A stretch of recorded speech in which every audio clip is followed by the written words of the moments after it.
Now you say in front of the jury how unprepared I am. I am not unprepared for anything. If they turned over the audio to you in discovery and you've listened to them already, then you either have an objection or you don't have an objection. And we are back, and we're back. Thank everybody for watching today. Go ahead and hit that like button. It helps you because it helps us, and it helps us because it helps you. It helps everybody, and it only takes a second of your time. So go ahead and do that for us, please. Now, as you know, there's not going to be any court for today and the next 5 days. So 6 days total. People are going to start, having court withdrawals. What are we going to do? So we're bringing you some content. This is going to be the mistrial series. We're going back and we're trying to find all of the in-court mistrial petitions so that we can bring them to you. The reason why is yesterday I saw somebody online, I think it was Black Law Student on X, said that there have been approximately 45 mistrial petitions. They have all been denied, of course. So let's go back and take a look at them. Let's find the ones that happened in court, see what the context was, and of course, we already know what the outcome will be. So for you to get your court fix, we're going to be bringing you the mistrial petitions every day until we get back to court next week. Now, I will tell you, the audio on some of the older videos is a little bit choppy, so try to bear with it, y'all, okay? And the audio will get better as the videos come closer to today's date. So we're starting off, the first mistrial motion was literally the first day of trial. So we're starting off from the furthest day back, and we're coming closer to today. All of these are going to be under Judge Glanville, by the way. So try to deal with the audio issues. So without further ado, this is a sit back, relax. You can just play this in the background. Nice long video to get you a nice court fix, a nice YSL trial fix. Hit the like button. Don't forget to comment, subscribe, and let's get into it. You'll hear evidence that after the murder of Donovan Thomas, no less than 50 shootings occurred over the course of the next several months. You'll hear evidence that hundreds of bullets were fired into cars, into homes, and into people as a result of the rift young Limelight had with other people in the community. So what are they accused of, and what are you here for today? The judge read the 4-hour-long indictment to you 12 months ago. He didn't read it to you again today, but he generally gave you what each defendant is being charged with and what the state has the burden of proving beyond a reasonable doubt as it relates to each defendant. But just to broadly touch on those, the crimes that the state is proving to you over the next several weeks include conspiracy to violate the Racketeer Influence and Corrupt Organizations Act. That is an absolute mouthful. So we'll just say RICO. There's no substantive allegation of RICO violations here. And by that I mean there's a difference. Here the state is alleging that these defendants, they had an agreement, unspoken, but no less an agreement, to obtain property, things of value, cell phones, cars, stolen guns, through a pattern of illegal activity. The evidence will show that it's sort of like if two people said, okay, you know what, we're gonna go toilet paper our dean of admissions house. And they sat there thinking and talking about it, and someone overheard them and reported them to the police. And the police came and said, okay, I'm gonna arrest you all for conspiracy, for planning to go and do this. The evidence will show that It's not enough that they were planning to do it. Somebody has to do at least one thing in order for those two people to be found guilty of conspiracy. So say one of you goes and says, let me go get the toilet paper now. Then y'all are in trouble. That's what we have here, and that's what the evidence is going to show. There was an agreement among the members of YSL to obtain property and things of value through a pattern of illegal activity. And it is their actions over the course of the last 10 years. It did not stop, by the way, in 2015. It didn't stop at all. It continued up through and even into 2023, after this case was indicted, as the evidence will show. But their actions are what the state will be looking to you to evaluate and determine. Does this action show that they're agreeing to participate in this organization, this enterprise, through racketeering activity? You'll see evidence, as I stated, of not just drug sales, trap houses, drug houses, whole houses out of which drug sales were conducted, where they held long-gun guns by the door, where they stood ready to act on command if either one of their number called.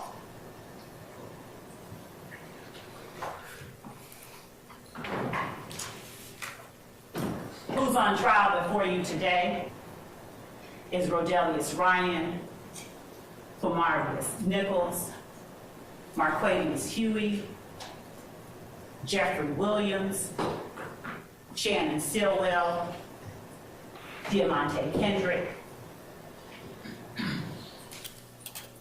And their actions during the dates that are listed in this indictment are what we are asking that you pay close attention to and you evaluate. Your Honor. You have an objection? Yes, sir. Basis. A motion. All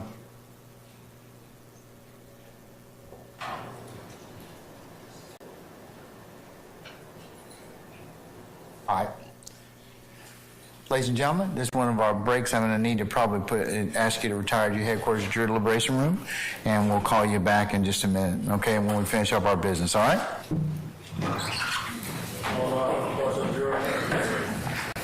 Remember the court's admonitions, ladies and gentlemen.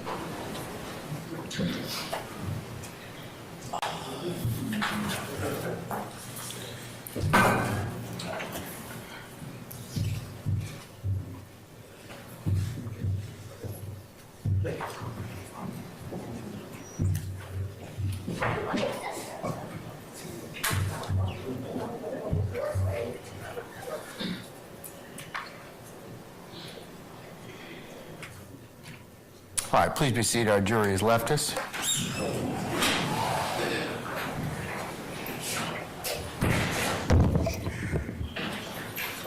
All right, Mr. Steele, what's your motion, sir?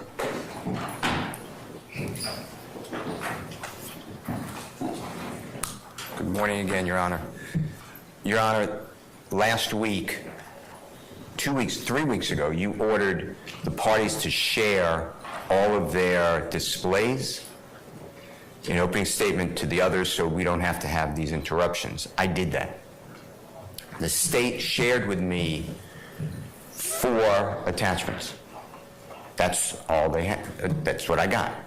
What you just saw on your screen, if you don't remember, I'll ask the state to put it up and I asked for it to be marked as exhibit, is what you already excluded. It states that Mr. Ryan was convicted of murder and I represent the co-defendant who's not on trial on the appeal. How did that not get sent to me so I could bring it to this honorable court's attention, 1? And 2, how do we just violate court orders? So yes, I have a serious motion for a mistrial because it's intentional misconduct.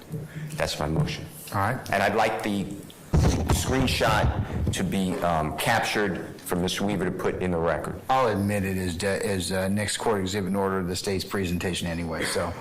All right, so that'll be court one for purposes of the trial. So, Ms. Love, what's your response to Mr. Steele's assertion about Mr. Ryan? As it relates to Mr. Ryan and the exhibits that the state intended to play and to display for the jury, I sent to Mr. Steele and everyone else the pictures and the photographs that I expected to use. As it relates to the slide to which Mr. Steele is now referring regarding his representation on appeal, I'm not certain if the objection goes to the fact that there was the conviction, because that's part of the indictment and that's part of the evidence that the state expects will show, or if it's as to his objection about the fact that he represents Mr. Ryan or Mr. Blaylock on appeal. Don't represent Mr. Ryan. Mr. Blaylock, then. Excuse me. I would never said this, ever. That's it. So what's your objection based upon, Mr. Steele? Objection based upon, I argued this before this honorable court. You argued the prosecution that before they ever mentioned my name, you granted this motion. That I did. You brought him up to this honorable court, outside the presence of everybody. We're an opening statement. I am lied to. I am saying that. I am lied to. I don't know if anyone else got that exhibit. I did not get that exhibit. And I see everyone said shaking no. And now it goes against the court's order. We are bound, duty bound, to follow this honorable court's order. I'm going to join in the objection on behalf of Mr. Steele. Let me see the... I can put it back up, Yes, Judge. ma'am. And Your Honor, while I am putting that back up, I will state in my place that initially when there was the objection from Mr. Steele, I didn't have a clue what it was about because I didn't mention his name and didn't intend to mention his name. As I looked at the screen, I saw that part of his name was on the screen for the most part. But I mentioned that, I ruled upon that last week. I did. That we were not, I would take it as it came in this case, and if the evidence got to that point, then I would deal with it accordingly. Yes, Your Honor. So, And Your Honor, as to Mr. Steele's motion, as I'm pulling this up, the state would vehemently object to a mistrial and ask for a curative instruction and a reminder to the court, to the jury, that nothing that the lawyers say is evidence in this case. This is not at all the type of thing that rises to the level of mandating a mistrial. Certainly not. It just isn't. I have all right. the slide. Pull up, now have it now. I'm court about to has share the court screen. one for purposes of the motion for mistrial.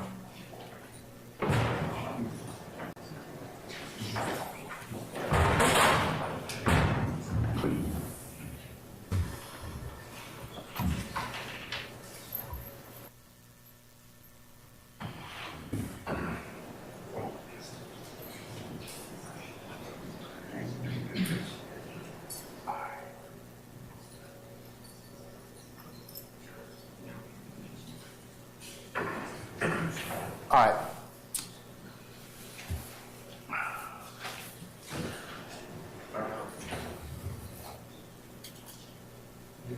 Okay, on slide 11 of 65, that I see where you have that at the bottom, represented by Brian Steele. So we can leave that for the time being. Leave it for the time being because it is what was it was up. I'm going to deny the motion for mistrial, Mr. Steele, but I will go ahead and give a curative instruction to our jurors at this point in time. So, Your Honor, I'm supposed to ask for a re-occurrence report for my mistrial for the next process goes on, I'd like you to do me a courtesy, if you would, and allow me to do that now and preserve the motion for mistrial. You made your motion for mistrial, and the basis, and I'm going to mark the whole state's presentation as court one for the purpose of your motion, and it will go in as stated. And I have two other issues I'd like the court to just take up. One is just remember, I know you ruled on it, but the state said earlier today that Mr. Williams is contacted through parties that they don't know to pay for other people's lawyers. So I think that couples with that exhibit. And number two, I'd like the court to now order prosecution to give me and anyone else who wants to see it. I need to see respectfully what you ordered last week, all of the displays of the state of Georgia that they have not given to us. So that's What do you mean by what displays are you talking about, Mr. Steele? I never saw that. I never saw the wolf. I never saw the indictment. You ordered I gave all my displays. I gave everything to the state. I got from the state. Are you talking about using for opening statements, sir? Of course. Okay. Should have been done. All right. All right, Ms. Love. Yeah. Wait. Thank you, Your Honor. Two matters, Your Honor. One, the first thing that Mr. Steele has requested of the court regarding the representation that the state made about other YSL members contacting Jeffrey Williams for representation is absolutely and has always been a part of what the state expects will show at trial. I'm going to deny that portion, but to Mr. Steele's point, I'd already made that issue in terms of his particular involvement, and anything you need to let me know prior to that, and I need to rule upon it, and also is subject to foundation, just like this. So I assume that what you told our jurors is what you expect the evidence to show. Yes? Yes, All right, definitely. so I'm going to overrule that part of his objection. What about the last thing you mentioned? And Your Honor, as to the court's directive that we turn over anything or any exhibits or photographs, that was my understanding of the court's directive, that we expect to show an opening statement. As a matter of course, I can again reiterate the fact that it was an inadvertent omission to leave Mr. Steele at least part of his name on here. I got that, but he's talking about, is there anything else you're going to use in open you haven't shown to defense counsel? I He's don't telling mind us, sharing. well, I said that. I told you to do that a week ago. Your Honor, thank because you. here's what I told you was going to happen. I've got a jury that's out right now that's being interrupted. And Ms. D. Williams, you should have made your motion or should have told me about that an hour ago or when you found out about it. Not hijack me at the bench about that. You did what you had to do, but I'm not happy about that. I'm not happy about any of this. Because this is stuff we could take care of before our jury comes in. And that makes you all, lessen your ability as advocates and lessen our ability for this jury to go ahead and get this case seamlessly. This is what I told you all was going to happen. So, have you given them everything you're going to show them during opening statement? Your Honor, I haven't given them all of the word slides. I did give to them what Mr. Williams objected to. I had given that to them previously. I will give them or share with them the things that have been added as of this evening. And can you do that over the next 5 minutes? I sure can. Deputy Ingram, Ingram, can you find out if our jurors are ready? Are they with them? Are they ready? Are they still using the restroom? I'll send that to them right now as we're waiting. Your Honor, can we have a few? Your Honor, Jay Apt on behalf of Mr. Kendrick, can we have 5 or 10 minutes to review whatever Ms. Love is going to send us? You can take a comfort break, and I'll come back at 10 of 12. And like I said, whatever we don't finish before 12:15, we'll pick up after lunch. Okay? Thank you, Your Honor. Who's talking? Max Sharp. Yes, Mr. Sharp. On behalf of Mr. Stillwell. We've been operating pretrial with the Harvey rule. I want to make sure that The record is clear that we join Mr. Steele in his motion for mistrial, and if Your Honor... I'll apply the Harvey rule unless you tell me otherwise. Okay? And that will apply throughout trial? Yes. Okay, thank you. Unless you tell me otherwise. Okay? All right. Thank you. All right, we're going to be in recess about 10 minutes, all right?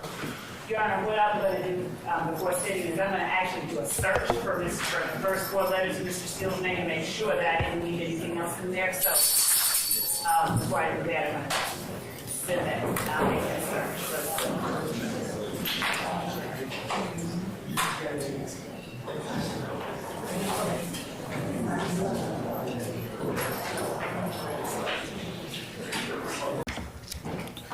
All right, if we concluded our sharing exercise, I told you all to go ahead and talk with each other through when we broke. I did share it, Your Honor. All right. Well, if I may, Your Honor. Yes, ma'am.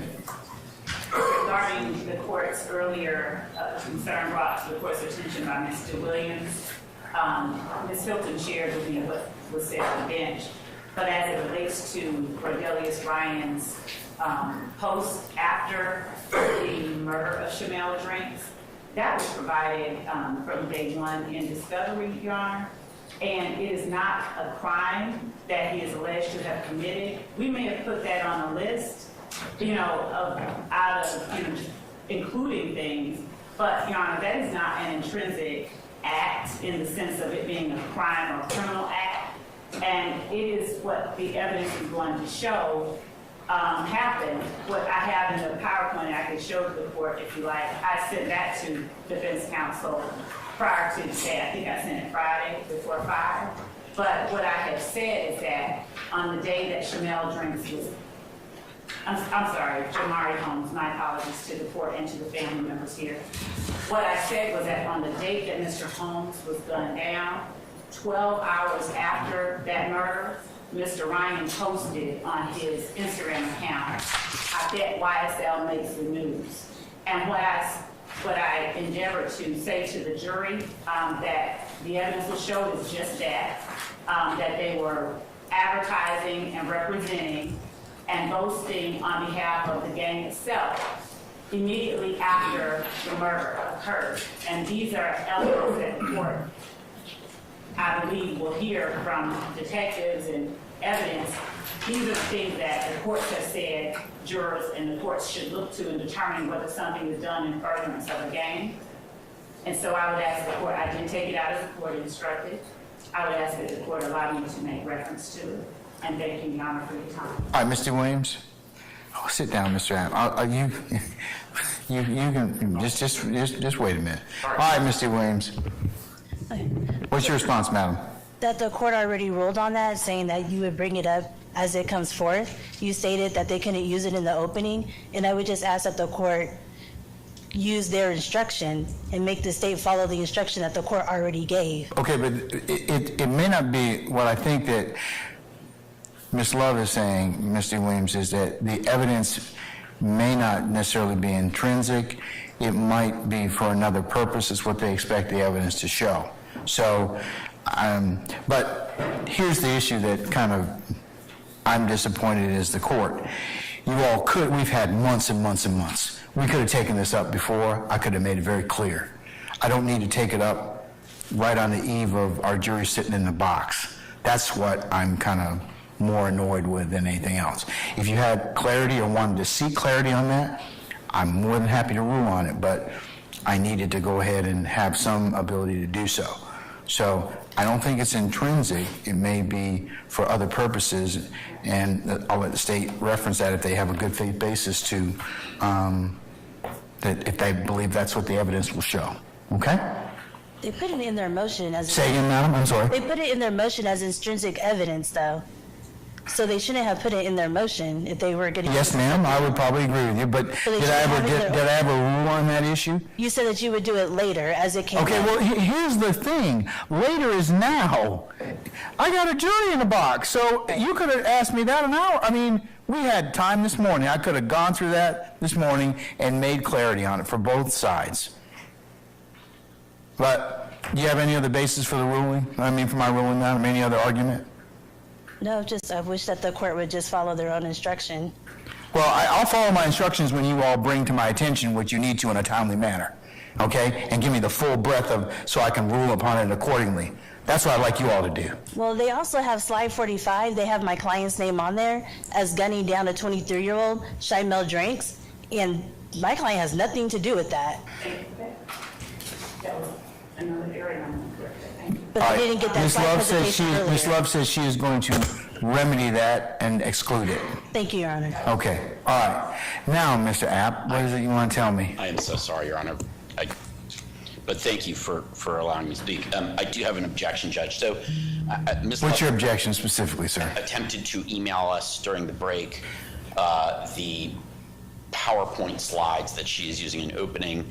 I could not open the attachment. I brought that to the attention of her co-counsels and staff, and Mr. Matthews was able to open it, and I looked over his shoulder and was able to see some of it. There are at least a dozen more slides that were never turned over to us, even though the court instructed us to share it with the state and for the state to share with us prior to opening any exhibits for opening argument. And so, I mean, these are all new to us, and I would just ask that the ones that she did not share, she shared 4, that the ones that she did not share be excluded.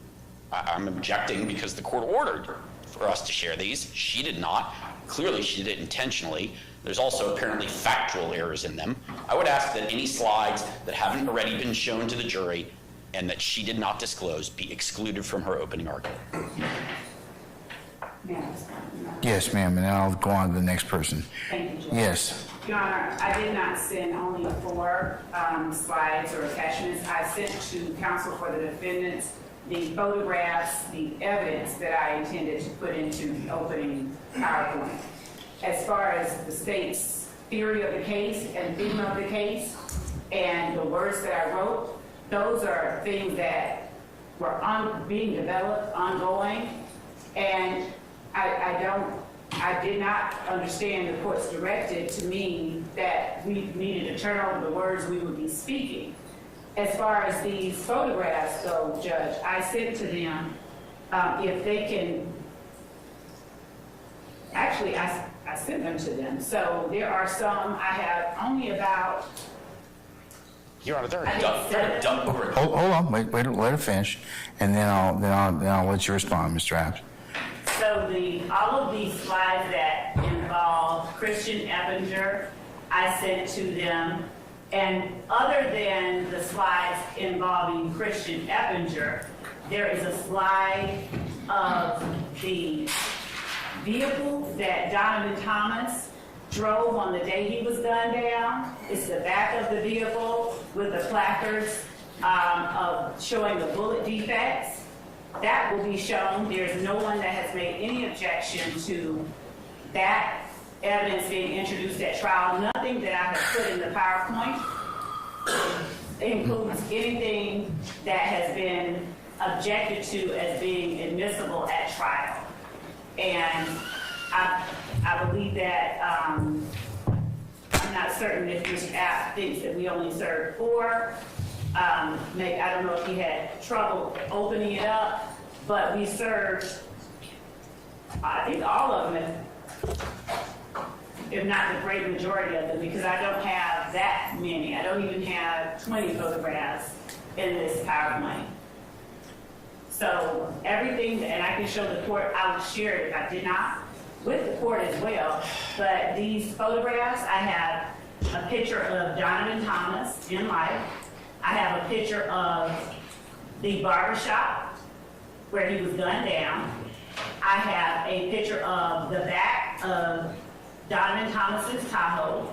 I have a picture of Donovan Thomas's headshot. At the time of the autopsy, no cutting, no nothing, just his face with the number. I have a picture of, as I stated earlier, Your Honor, the truck with the defects noted. And then I have pictures of Christian Eppinger, all of which were provided, and that's the extent of it. The majority of the slides have my words, my work product on them. All right, Mr. App, before I go ahead and respond. Your Honor, no one's suggesting that she had to turn over the text of her opening argument. But if she's going to show a PowerPoint to the jury, that is what the court instructed us to share. We're visual exhibits, and that's what she's doing. She's placing it up on a screen for the jury to see. And whether that's her own words as part of her opening as a PowerPoint, or it's just demonstrative, she could have shared it, and she didn't. And she did it.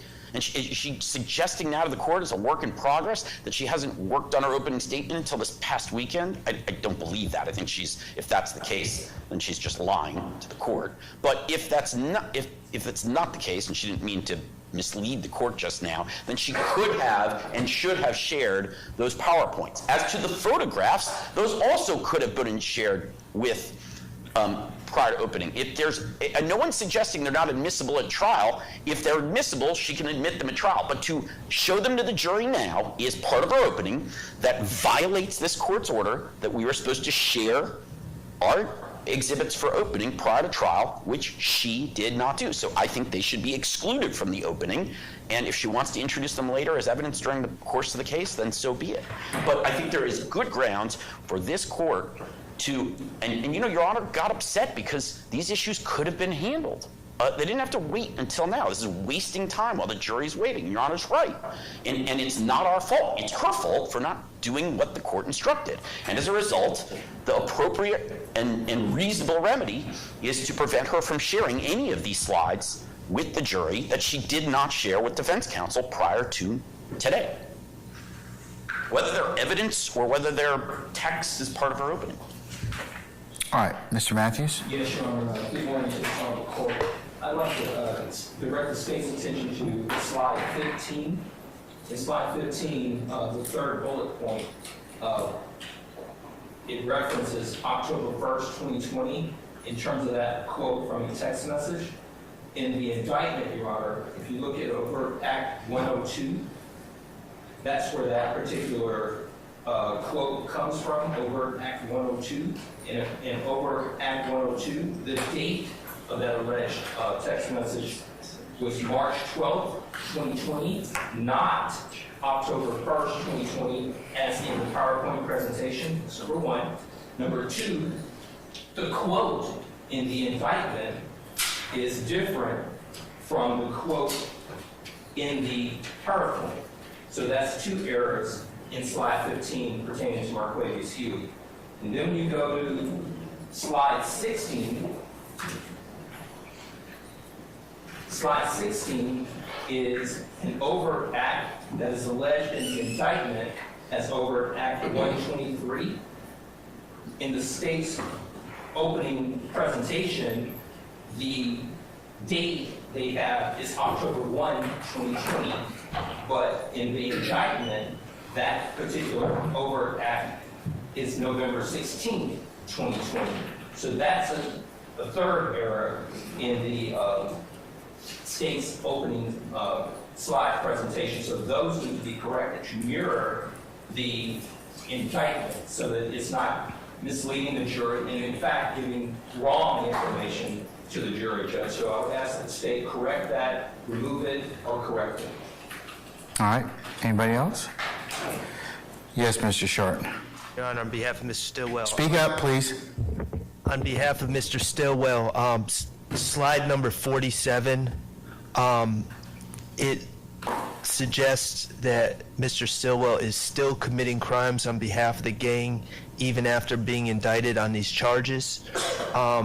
We began to discuss intrinsic acts and other unindicted allegations last week, but we did not get through it. And my understanding was that anything that you had not ruled upon, we were not supposed to reference or discuss in opening statements.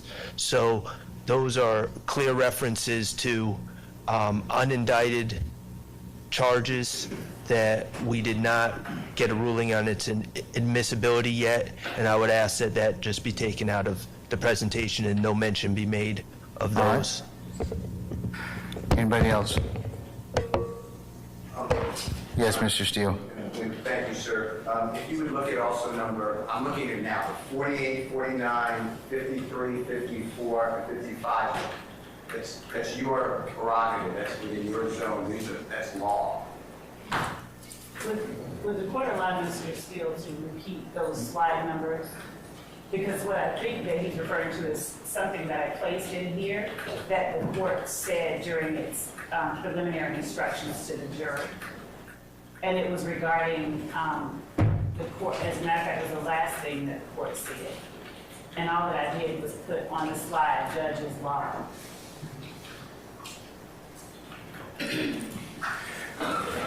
In terms of what slides are you talking about? Mr. Steele again? I have 48, 49, 53, 54, 55. So 48 through 55? Excluding, so it's 48, 49, but then skipping to 53, 54, and 55. 48 and 49. Your Honor, may I share via Zoom the slides that Mr. Steele? I would, yes, please, ma'am. Thank you. And you said, Mr. Steele, you said 45? Just share the presentation, please. Yes, Your Honor.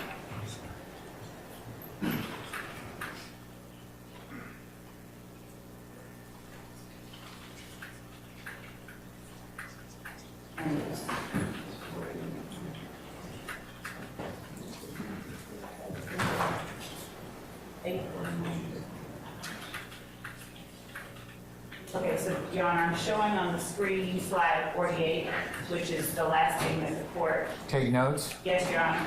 All right. And 49.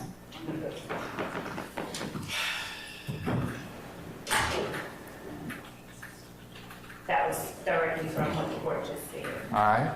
50. And 50. It's not 50, sir. 53. 53. Okay, let's get down to 53.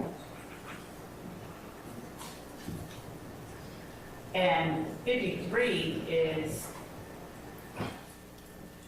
what I expect the evidence is going to show. So I'm going to, in speaking to the jurors regarding the witnesses and the instructions that the court has given them, I'm going to say to them, some of them, as I've already alluded to, some of them may not be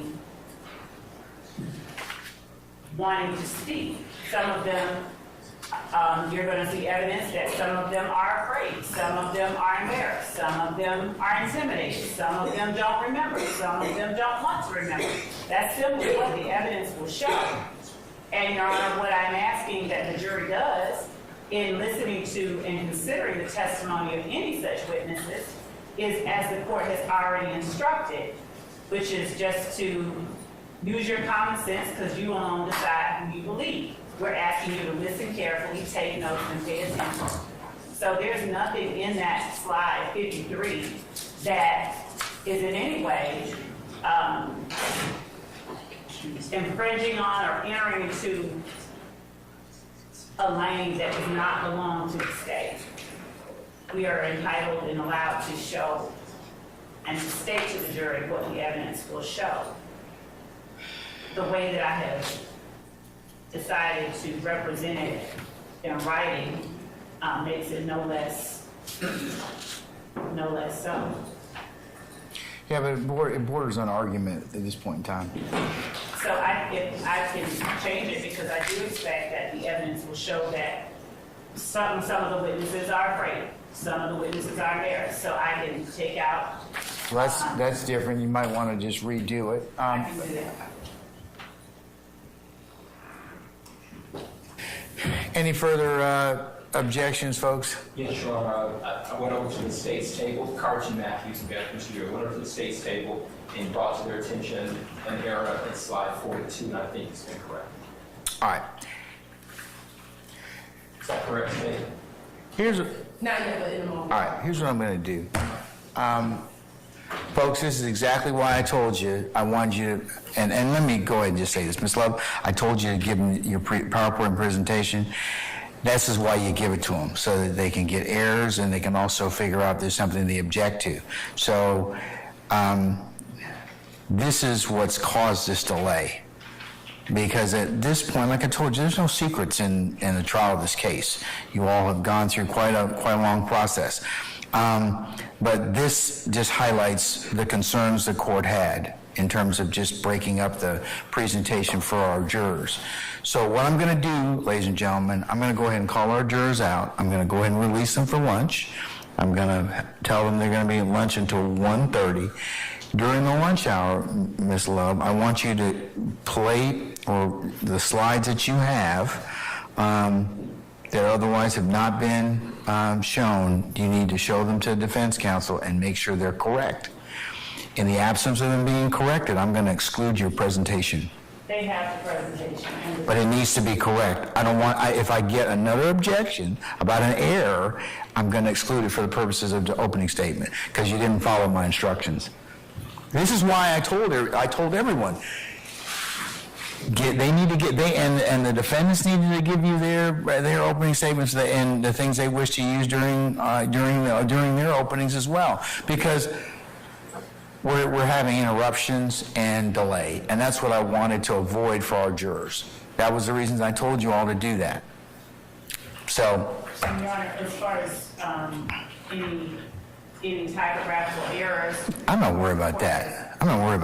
But I'm not worried about that. But the errors that Mr. Apt, Mr. Matthews, and Mr. Shar have made are errors, and Ms. D. Williams need to be corrected. Okay? yes, Your Honor, I will, of course, do it for the record. But everyone else needs to see it so they can be comfortable and make sure that you've represented something that what you expect the evidence to show to be correct, okay? Thank you, Judge. Will do. And, Your Honor, I also wanted to point out to the court that even if I misspoke, the court has already instructed the jury and will continue to instruct them that nothing I say is evidence, and if I misspeak or miswrite, But that's not the point.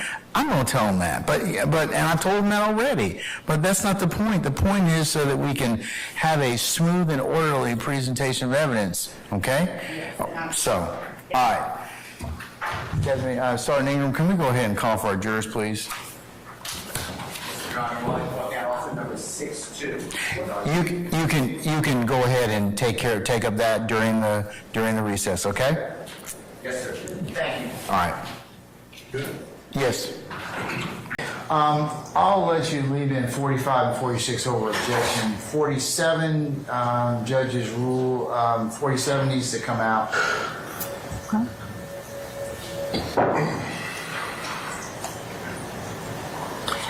So the one about with the finger pointing, that Finger and the eyes are fine. okay.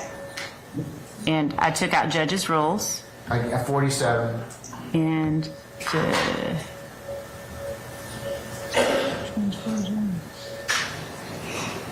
I think I've already taken out 47.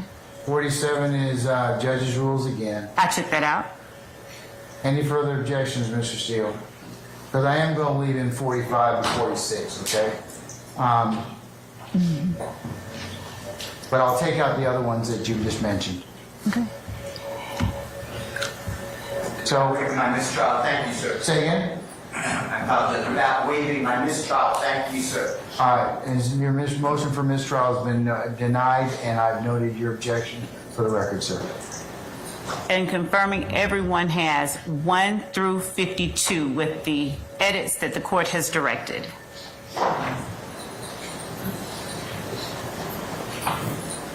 It's on the same old list, right? Yes, it is.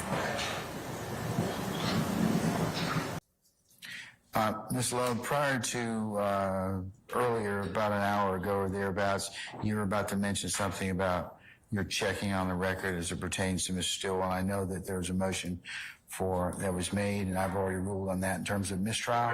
So do you have anything else you wanted to add at this point in time? I did, Your Honor. Just for the record, we had already introduced as Exhibit 77C, I believe, 77 Indigo.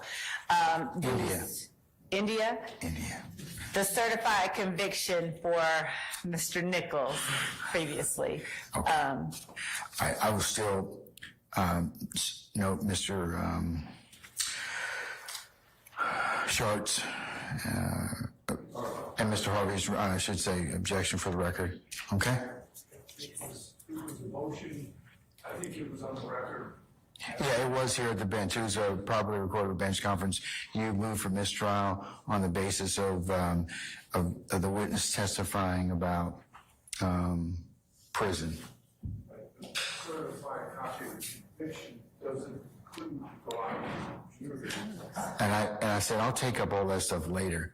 Yeah, I mean, but it's been testified to or presented on the record already. Okay, sir. All right.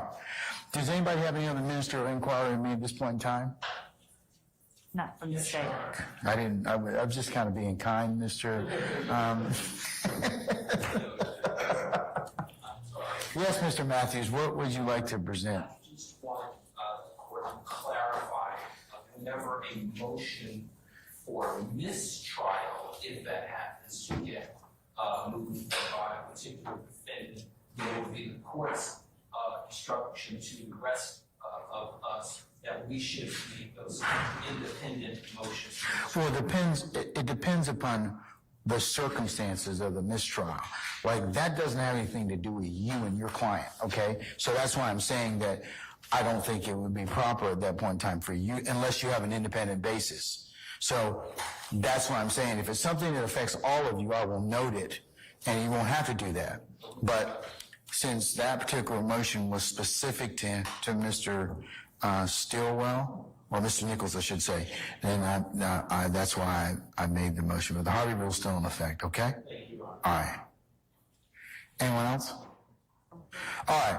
Unless you have anything else about scheduling I need to take up with you at this point in time? Are we set for... Now, in your experience as an investigator, do all investigators investigate cases the same way? Oh, no. It's just like any other walk of life. I mean, everyone has their own style. And usually your style comes from how you carry yourself in the street and your experience out there with the citizens, in this case, the citizens of Fulton County, City of Atlanta. Tell us a little bit about your investigative style. Everybody calls me old school. I'll overrule the objection, Mr. Steele. I am Atlanta, and I feel like every case I work is a story, and I've got to report back, the information from that story. I always say when I work my investigations, I want to have on a belt and suspenders. I want to make sure I got everything. And sometimes, commanders and supervisors don't like that. I mean, I take my time, slow and methodical with how I work my cases. I don't move very fast. Faces. I overrule the objection, Mr. Sharp. Thank you. You could say. That's pretty much it. I just try to keep, you don't get all the answers when you work in investigations like they do on TV. But what you do is you try to get as much as you can, and you miss things. I miss things on every investigation. And so you have to take your time to make sure you have it right. When you're conducting an investigation, generally, what type of evidence are you looking for, say for your homicide cases? What type of evidence do you want, are you trying to gather as a part of your investigation?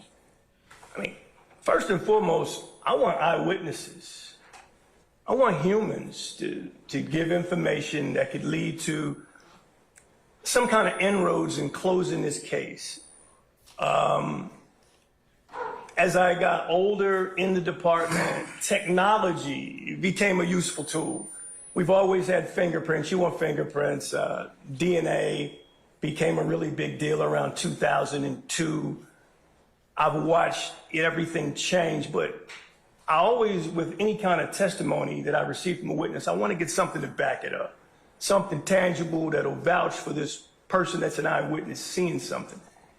But I really like eyewitness evidence. A lot of people don't, but I do, because the community, that is the witness. Now, in your time as a homicide detective, have you had the occasion to interview suspects? Absolutely. And tell the jury a little bit about your interview style. I try to keep my interviews. Overruled, Mr. Sharp. Have a seat. I try to have conversations. I mean, from these conversations, I try to have them make sense. You know, I don't want it to be overbearing. Sometimes those conversations, those interviews can get heated, but you want to build some kind of rapport with the person, whether it be a witness or a suspect, and make sure you're getting good information. Your Honor. Do you have an objection, Mr. Steele? What's the basis? All right, come on up.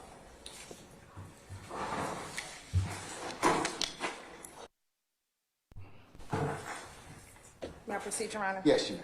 Let me ask you this, Detective Quinn. Over the course of your 30 years, how many people have you interviewed? Just roughly. I mean, thousands. I mean, I can't put a number on that. Okay. And you talked a few moments ago about building rapport. Tell the jury, why is it important to build rapport? You don't want your interview to be adversarial. You want people to be calm and give you truthful testimony that you can verify later. Mr. Steele, you got to pose an objection, and then you got to tell me a basis. Because selling your honor doesn't let Ms. Weaver know who you are. So please go ahead and objection and tell me your basis. I have a motion. I have a motion. All right, ladies and gentlemen of the jury, can I get you to step into your headquarters for just a second? Detective, can I get you to step outside for a minute?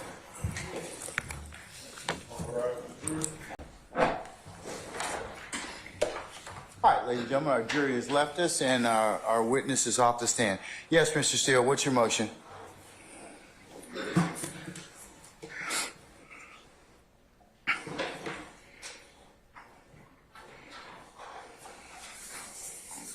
Your Honor, I tried to preempt it at the bench. It's exactly what I asked.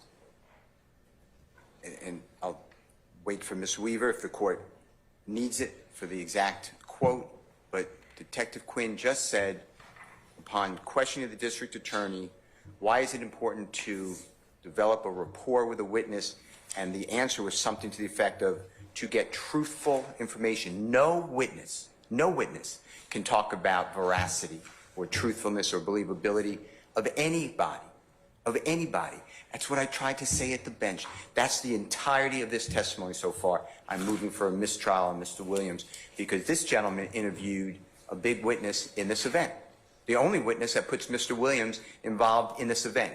And now it's important to get truthful information. I don't know how you wipe that out. Are you going to tell the jurors ignore that last comment? That's what you're going to say? And I warned it. And I was at the bench and you did not want to hear from me more than you did. You told me to step back, but Your Honor, I've been doing this too.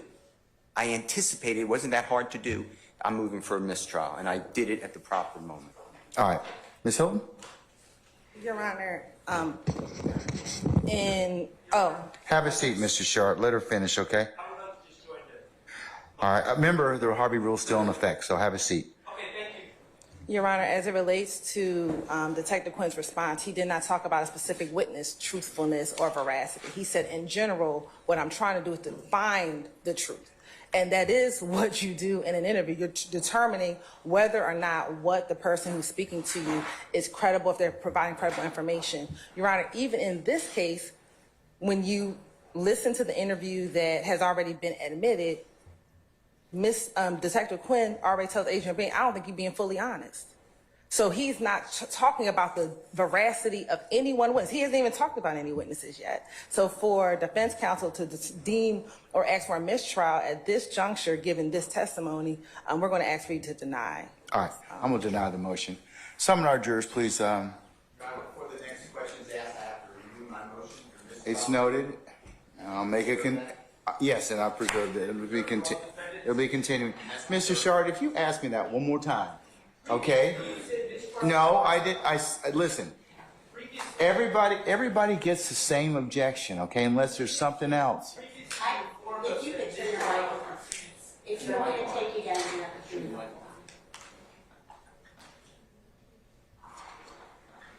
on. Your Honor, previously you informed all defense counsel that motions for mistrial were not subject to the Harvey rule. No, I That's didn't. why I'm doing this. No, I If you didn't. tell me that motions for mistrial are now subject to the Harvey rule, and that's on the record, I don't recall my saying that they were not, so. respectfully, I recall that, but I will just rely on the Harvey rule from now on, if that's clear for the I'll record. assume it for everybody then, unless you opt out. Thank you, Your Honor. This is another situation that happened in the same day as the previous situation that we just watched. I did identify 2 of the 3 that are the newer calls that have not been admitted. I identified one, and I'll call it, for the purposes of this, the chicken call, because it stands out because she's talking about cooking fried chicken. The second call after that is a call where she's at the baseball game, and that's very identifiable. It is the third call that I advised that I will ask the court if we can take a brief break so I can just identify which call that is so that they can know. But I've identified that 2 of the 3 calls. Do you have any objections to the baseball or chicken call after review? I know it's not just wrong with that. You haven't reviewed it yet? You haven't? Okay, well, why do I need more time? Because. Okay, you said to let you know if the issue comes up. Okay, but do you have any specific objections to those 2 calls? Not the third one that we're going to need to take a break on. As I told you, I may have, I may not, but you're going to, you told me to let you know, so I told you.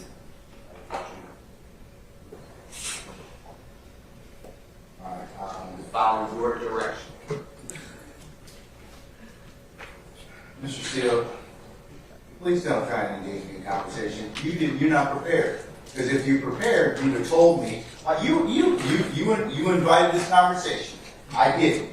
I asked you if you were ready. If you were ready, you say, yes, Judge, I'm ready. I have to do those two calls. Now, if you're not ready, then go ahead and just tell me you're not ready, and we'll go ahead and I'll go ahead and we'll figure out something else to do. But if you have any other basis, then tell me. Your Honor, you instructed me. I raised this already. You know exactly what I'm talking about. No, I actually don't. Well, then we need to ask the jurors to politely leave so I can refresh you.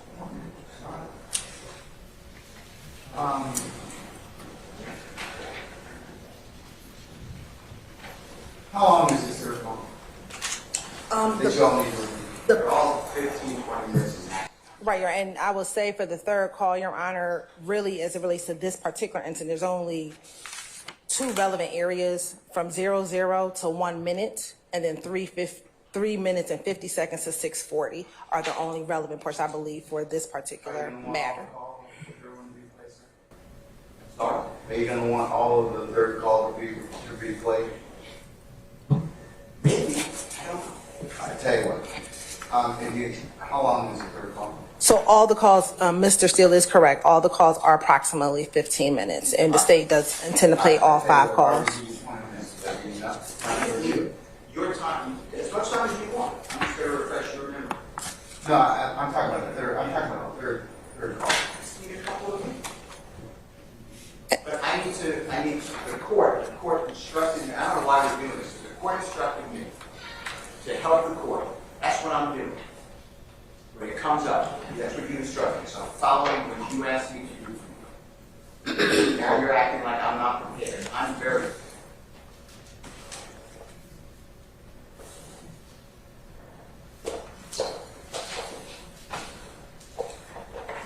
All right, I tell you what. Will 20 minutes be sufficient for you to review shortly? Prepared? All right. Ladies and gentlemen, we're going to take 20 minutes, and after that, we'll come back and continue the executive proceed in 20 minutes. Okay? All right, George.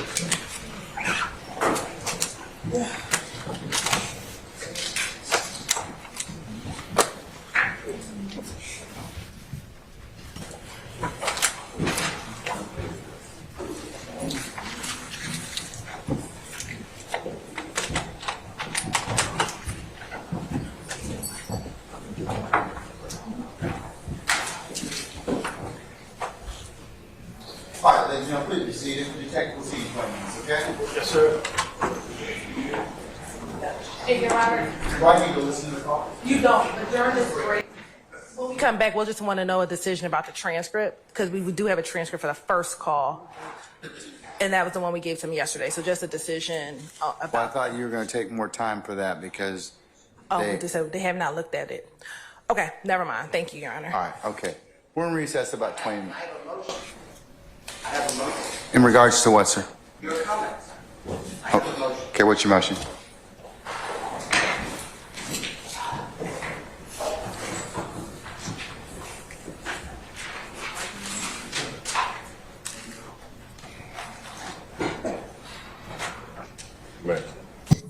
This is the second time that this honorable court in front of the jury has addressed me inappropriately and wrongly. Second time. The first time I gave the state discovery of a song from a Super Bowl. Weeks before, there was an objection. You assumed that I didn't give it to the state. I didn't want to embarrass the court. So you were yelling at me and saying, do you understand me? Do you understand me? And instead of saying, do you understand that you're wrong? I sat here and I said, yes, Your Honor. That was to protect the integrity of this courtroom and the court. Now you say in front of the jury how unprepared I am. I am not unprepared for anything. Okay, I have Mr. no. Steele, I need to make Mr. a Steele, record. Your Honor, Mr. Steele, wait a second. Record. When you keep delaying, okay, and that's what's happening to the court. You keep delaying and elongating and pushing out these particular our ability to present a seamless case in front of the jury. That's my purview as a judge. And I've asked you a number of times, you and your colleagues on both sides, to go ahead and listen to whatever it is you need to do, prepare me as needed. Now, I asked you those two particular questions because if they turned over the audio to you in discovery and you've listened to them already, then you either have an objection or you don't have an objection. And I was trying to solicit from you whether or not we could just go ahead and just hear it. So you can imagine my frustration because all these little delays just elongate out our presentation in front of the jury. That's for your benefit, not for mine, Your Honor. So that's why I've told you all at various times during this particular case. It's not because I want to embarrass you, Mr. Steele. It's just that I'm trying to kind of keep this thing presented in a way that the jury can listen to it. And the court is wrong. What Okay, happened was, let me finish, and I'm making this for the record. What happened is, and I don't get embarrassed by you, but I don't want to embarrass you. I made an objection that some of these jail calls have a third party who will not testify. I objected to hearsay. The state said it explains the effect Okay, on... Which call? These calls, as you... Okay, well then why aren't we taking them up beforehand? The state just said, just now, these are the 3 additional calls that they want to introduce. All right, well, then here's your response. I'm going to give you an acceptable response. Well, I'm going to make my motion. Huh? I need to make my motion. Judge, there's more to this and we need to listen to these calls. Right. Then I would have no, you didn't say that though. So I wouldn't have had that opportunity. But that's why I keep telling you this, okay? I mean, like I told you, forewarned judge, a happy judge. All right, so had you just told me up front, Judge, we have not had the opportunity to listen to all of those calls. We've only been able to listen to 2. I want to listen to the other ones. And I've listened to the calls. I know, I don't know what the third one they're trying to do. Okay, well... Listen, let me just finish. So you presuppose I don't know what the calls are. Well, I don't know what the third call is because Ms. Hilton, who's professional, said, I'll take a break and I'll let you know what it is. But the other 2 calls are the baseball game and at the chicken, they're discussing chicken wings. Or chicken. I understand those calls. There's issues in those calls that you need to address. But I politely make an objection and say, Your Honor, based upon what you told me, which is what you told me, we'll take it up later. I wanted to raise it. You tell in front of the jury how unprepared I am. And let me tell you something. I am not unprepared. I don't appreciate the court telling me that. And you don't, and I asked you, tell the jurors that you were wrong when you admonished me last time. You said you wouldn't do that. This is the second time. And you know what it does to me? I don't care.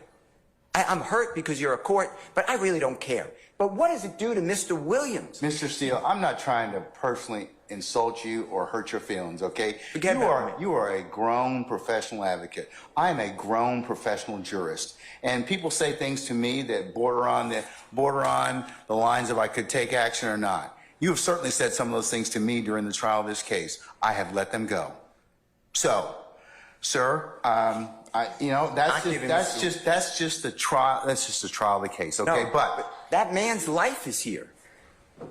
And Realize it affects him. You're doing a fine job in representing him. Well, but you know what? That's just the way we are right now. But the crux of the issue is, Mr. Steele, and the representatives from the state and everybody else. What happens right now is I have to take a break in order to vet all of these issues, which I'm required to do, Mr. Steele. And that's what is kind of disappointing to me, because I have given you all this administrative time, all these breaks to go ahead and do this, and this is what delays the presentation of this case in front of the jury. You know, if I would have done what the state did, and I'm not poking anything at Ms. Hilton, you would have said to me, why didn't you share those calls with him before? What, you were out all day today. We didn't start court till 1 o'clock. I would have shared them. I know you would have. But the state didn't. I'm not poking fun because I can deal with it. But when the court then steps in. But here's the problem. I have a problem with it, because here's, at the end of the day, I got to listen to a 15-minute call. You don't have to listen to anything. But you have to make a ruling yes, on it. but I have to listen to it in order to make the ruling on those. And even if you said you've listened to the chicken call and the baseball call, and if you say there's other issues that come into play, it's better for us to take those things up before I ask for that jury. And I could have done that this morning. I could have done that at another point in time. So, I mean, I raised this issue to you, and I don't remember the date, but it was days ago. I raised it, and the court said, all right, understood, and we'll take that issue up when it comes. Now, what am I supposed to do? Okay. Sit there and say no objection? No. Exactly right. Not at all. I said, Judge, it's an issue we need to take up. Not at all. And in addition to that, today alone, and this happens, today alone, the state introduced 2 exhibits. I've never been given them before, ever. You know what I did? No problem. No problem. Because I think that's professional. One was a Google map. It needs to be clarified for the record that it was not done on September 11, 2013. And then a map with little dots with 0.4 miles I've never seen before. But I didn't do anything, Your Honor. I want to move the case. But when the court, it gives me no pleasure in saying this. I believe that this honorable court is biased against Mr. Williams and or his counsel. And I ask you to consider recusing yourself, or don't do this again to me. This is inappropriate to me. I respect you, but what am I supposed to do? Sit there while you do this? I didn't do anything wrong. I did exactly what you teach me to do and the courts teach me to do. All right. But instead, no, I got to finish this. Then I get told to this court says by Prosecutor Love that I'm not being candid with the court and I'm misrepresenting because Mr. Bean never went to the hospital at Grady on September 11, 2013, and Ms. Love has a document on the desk to prove it. I sat right in front of Your Honor at the table, at the bench, and I said, I'd be careful what you say. That's not accurate. Ms. Love looked down on me and she said, it is accurate. You said, we'll take a break, figure it out. After the break, you didn't even bat an eye. Ms. Love said, yeah, I was totally wrong. Mr. Steele's right. He was taken to Grady. If I would have done that and called another member of the bar disingenuous, not truthful, no candor, and misrepresenting, you would have had me yelling in front of a jury. You did nothing. You didn't even ask Ms. Love to apologize. I don't want her apology. I don't care about Ms. Love. But I care about the court. And now if you can walk in someone else's shoes just for a minute and see what you're doing to Mr. Williams, because it's hurtful. I'm not the one wasting time. I'm here every day ready to go. I am not wasting the time. I make a motion to ask you to please recuse yourself. I know it has to be in writing within 5 days. If you want me to do that, I'll do it. And it has to go to another judge. But this is what's going on, Your Honor, whether you see it or not. You're yelling at me in front of a jury for nothing. And then you won't apologize. And I did nothing wrong ever on these occasions or others. I'm going to go ahead and address your motion at this point in time. I'm going to deny your motion at this point in time. And also just direct you that I have the responsibility to control the proceedings in this particular circumstance. Sometimes things get kind of heated, and that's that's the crucible and trial of any particular case. I am not in any way intimating or insinuating that you are not professional, you are not prepared, but the things that I am bringing up to both of you, and I have fussed at both sides for this particular issue of not being prepared in the sense of, and the only reason it affects the trial of the case is it makes the proceedings a lot longer than they should be, because all these things could be taken up. And sometimes if we've got to parse out all these things, as you can see right now, it takes time, and that's what I'm kind of concerned about, having been a jurist for a long time. So, I understand that you're a zealous advocate. You in no way offend me by raising any type of motion. I think you're doing I think that you and the others here are representing your clients well, but sir, I have to be able to control these proceedings. And you at times in these proceedings have not listened to what the courts told you, and I certainly could have explored other options. I didn't. So, I'll tell you that much, for what it's worth. You allowed a member of the bar yesterday ask a witness who constantly is committing, respectfully, potentially perjury. Did Mr. Steele shut off and turn on the recording? I never did that. I wouldn't do that, and I didn't do that. Okay, and but sir, I would have said that question about another member of the bar, prosecution. You would have come over the bench and said, "How dare you?" I sat there and I said, "Outrageous." You denied the motion. I think 3 other people made motions to strike or to object. You denied it. Judge, I'm just telling you, the appearance, if not the reality, is not good here. I'm being... What, to who? To Mr. Williams. Okay, but... Maybe to the others. Maybe you're his advocate, okay? And that separate issue of whether or not you did what you did, the state accused you of that, they have the right to at least inquire about whether or not that happened. Now, whether or not it happened or not, I'm not making any comment on it, but it goes to bias, it goes to motives to misrepresent. So that never happened. No good faith. Okay, but I'm not commenting on that. That's for the jury. That's for the jury to decide. I asked a question about a missing recording that wasn't given of a statement made by Mr. Bean. And you know what you told me? And I keep telling you. Know what you told me? You said, does the state have it? They said no. You said, nothing I can do.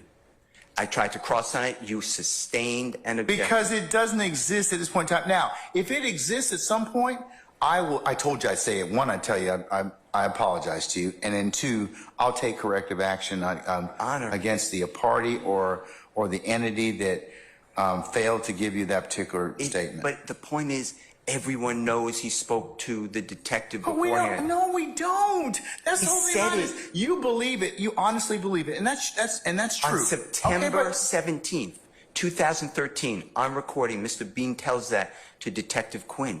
How is that far-fetched? Why would he ever say that? I lied to the other detective.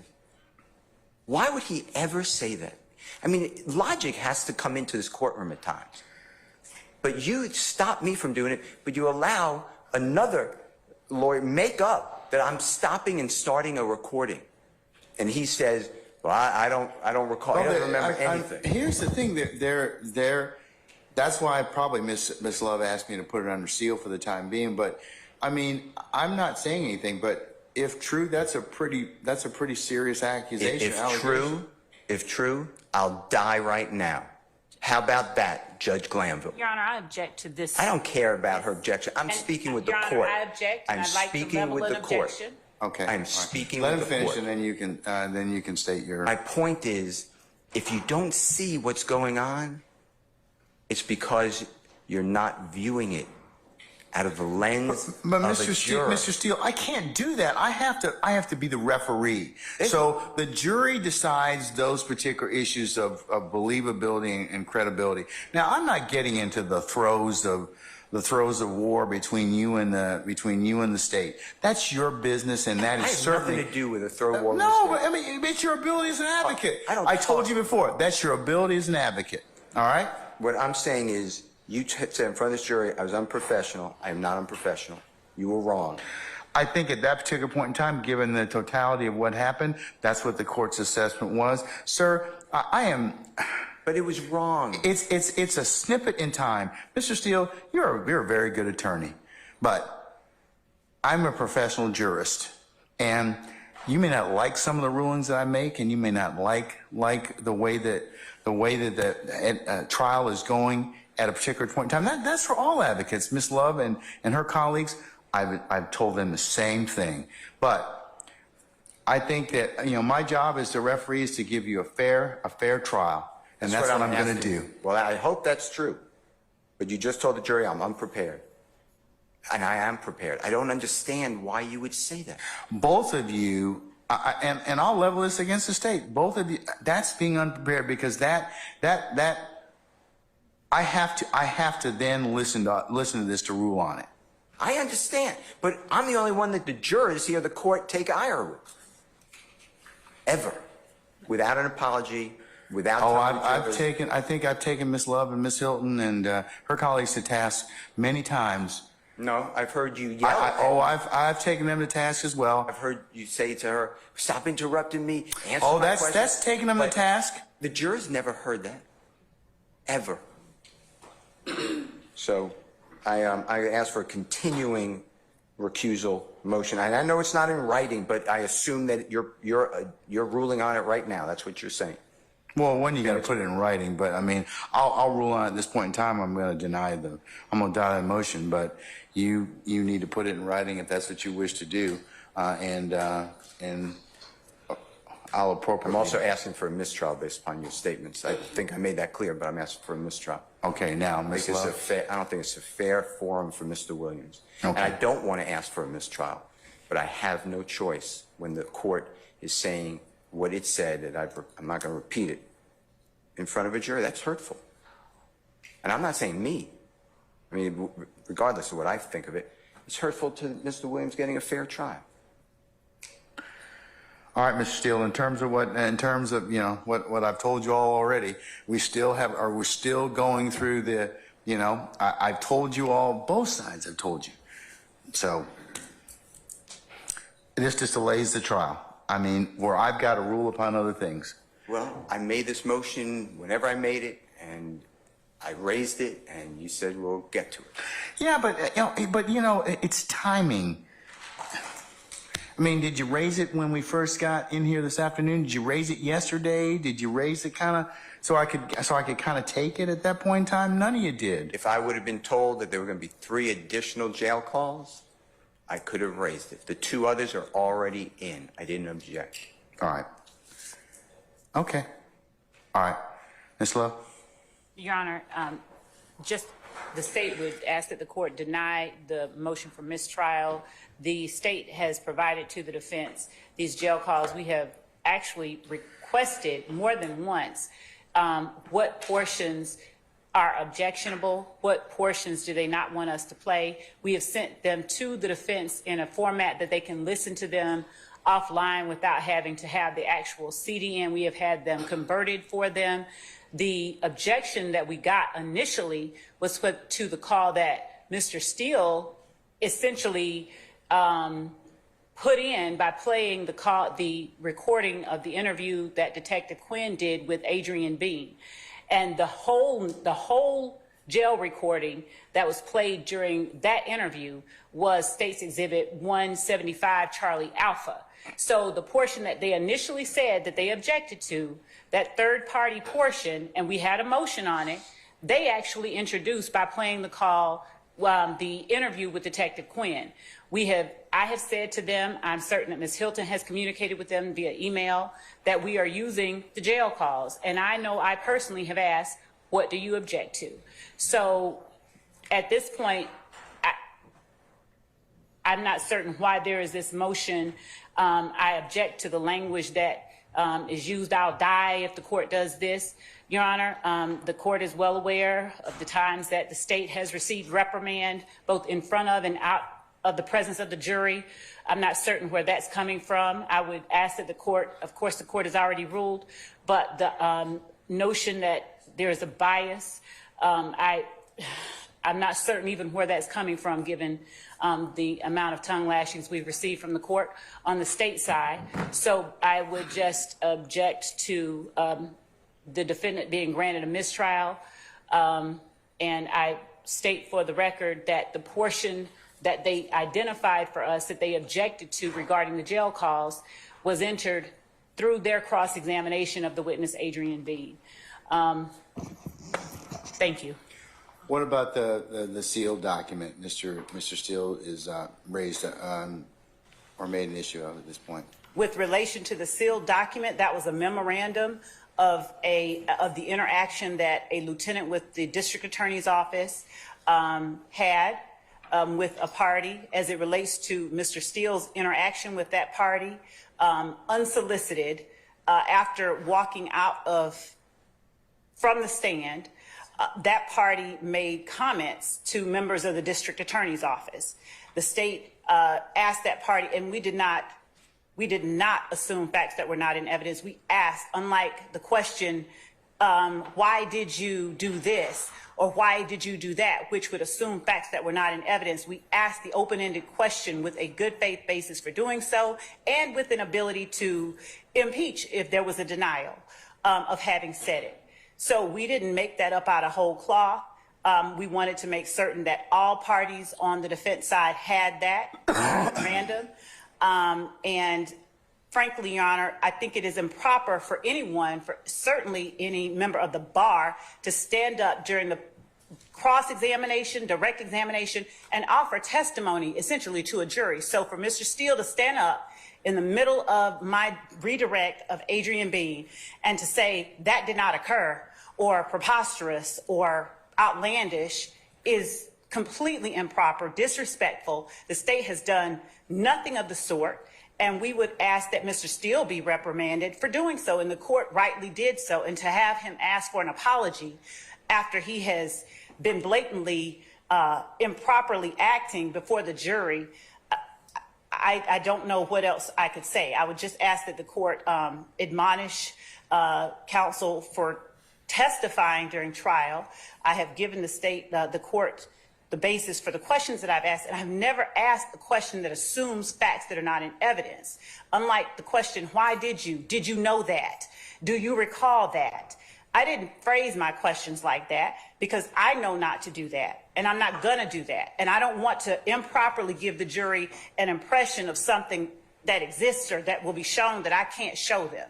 So there is a real clear distinction in what Mr. Steele asked, implying, why did you give a statement at the hospital? And he keeps conflating what it is that is objectionable. He keeps asserting something so that everybody in the ethos is asking, oh, where is this interview? Where's this recording? He's never seen one. He doesn't have a good faith basis for asking for one. And yet he continues to put that question out there so that everyone in the universe has this idea, oh, the state is hiding something. Oh, the state destroyed evidence. Again, they sat there for a whole day asking witnesses about the destruction of evidence. There was no evidence that anybody destroyed any evidence, yet they stood there a whole day and asked someone about that. And then he asks a witness on the stand under the guise of impeaching him, do you recall that? Or didn't this happen? Or can you explain why the state would delete, or can you explain why the state failed to record your interview at the hospital? And he has no information that an interview at the hospital exists. So all of that, Your Honor, I don't know if Mr. Steele wants, to give an impression. I don't know. He's vigorously advocating for his client. That's what he is supposed to do. But I would ask that the court deny all of his motions. They are baseless. And I would ask, I've taken my licks from the court. We all have. And I'd ask that the court deny the motion for recusal. The court has made rulings that obviously the state hasn't agreed with. The court has made rulings that other people haven't agreed with. So this notion that somehow the court is biased, when as recently as a few days ago, I caught it hardest. It was played everywhere. I'd ask that the court just deny Mr. Steele's motions, all of them, out of hand. All right. Ms. Hilton, do you have any explanation as to why this third call was just disclosed today? Is that true? Then is Mr. Steele correct? No, he is not, Your Honor. These calls have been turned over. As a matter of fact, I'm getting ready to send an email forward an email to defense counsel that shows when they asked us to have the calls converted because they could not hear it on a CD, they asked us to have these calls converted. Literally on January 5th, and I'm actually in the process of forwarding these calls. Mr. Smith sent these calls on January 5th, all of them. I believe a few weeks ago, and this is the email that I'm looking for, when this case was first going to happen, probably in December, when we were to disclose to defense counsel what media we were going to use, I believe in one of those emails, and that is what I am looking for, I told defense counsel we're going to use all of the jail recordings. So this is not a surprise to them that we're using the jail calls. The only call that has ever been objected to is the first call that was played yesterday. They have not made an objection to any call. Now, they just want to know which of the 8 calls this is, then the state has no problem to do that. But to say that they just received the calls or they just learned about the calls, that is not true. They've known about the calls. Now, for me to identify this last call, I can do that.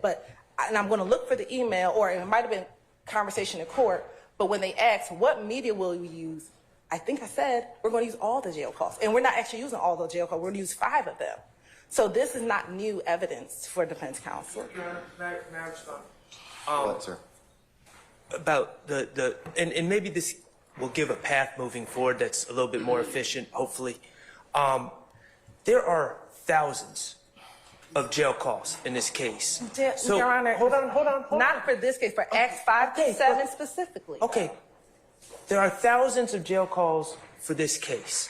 So they gave about 10, 12, however many jail calls. They're saying, I'm not going to dispute that. I don't have my computer in front of me. But it seems very inefficient to me that we're going to litigate, and you want us, the defense, to raise our objections to thousands or even 12 jail calls and suggest redactions for all these jail calls. But when did you get the jail calls? When did they tell you? Didn't they tell you like within a week or two, like I asked before, that they were going to use these calls? So, Your Honor, they just identified one as the chicken call. That's not how they are in discovery. So there's a cross-reference number. So we need to know exactly what call by the cross-reference number in discovery. There's nothing labeled chicken call. There's nothing. All right, but listen. Is there a certain number of calls for this particular act or acts? Yes or no? I can't. I don't have the email in front of me. So yes. Okay. So there's how many? 8, 10 calls? How many? Your Honor, there's actually 8 calls, and 2 of them were duplicates. And so in the email that I broke down to them. So in preparation, you know that if this particular act, which we've been dealing with for weeks, you only got about 12 calls to listen to, right? So yes. So you would like us to proactively state our objections for every call and litigate, because they're not using every call. Only if it becomes an issue, because if you all work it out, that's fine. I don't have any issue with that. But if it's going to be an issue, then I need to be able to vet it. I got to listen to the call. I got to listen to the evidentiary basis as to why it should be admitted or not admitted. That just gives me time to do that. And if you say it's only going to take about 15 minutes or whatever, well, it may take longer than that. You see how long we've been out dealing with this issue. So that's what I mean by forewarned judge is a happy judge. So if we could take it up and I don't have to either have them sit in their headquarters, it's better for all of you. I do not dispute anything you're saying, Your Honor. All I'm doing is suggesting that if last night or yesterday we were told tomorrow we plan on playing this call and it wasn't the chicken call or the whatever call, it was whatever the number is in the discovery or on the email, then we would certainly, I would say it would be on us. But that's not exactly what happened. I just want you on, and I'm not trying to, I really like Ms. Hilton a lot, so I'm not even trying to argue with her or say she's done anything wrong. It's just, I think if we know a little bit in advance, and it's not just, oh, the chicken call, then we would be in a better position to lodge our objections to you. Because right now they are, I assume they're getting the cross-reference numbers, so then I can bring those numbers to the defense table so we can pull up the exact calls that they want us to review. So that's kind of, I just wanted Your Honor to understand it's not as simple as just we didn't listen to the chicken call. Your Honor, if I may respond briefly, Mr. Williams, I believe, filed a motion in limine number 40. That was the only motion in limine that we had as it related to a jail call. And that was objecting to the third party information contained in jail call number 175, Charlie Alpha, again, that Mr. Steele introduced by playing the interview of that Detective Quinn conducted with Adrian B.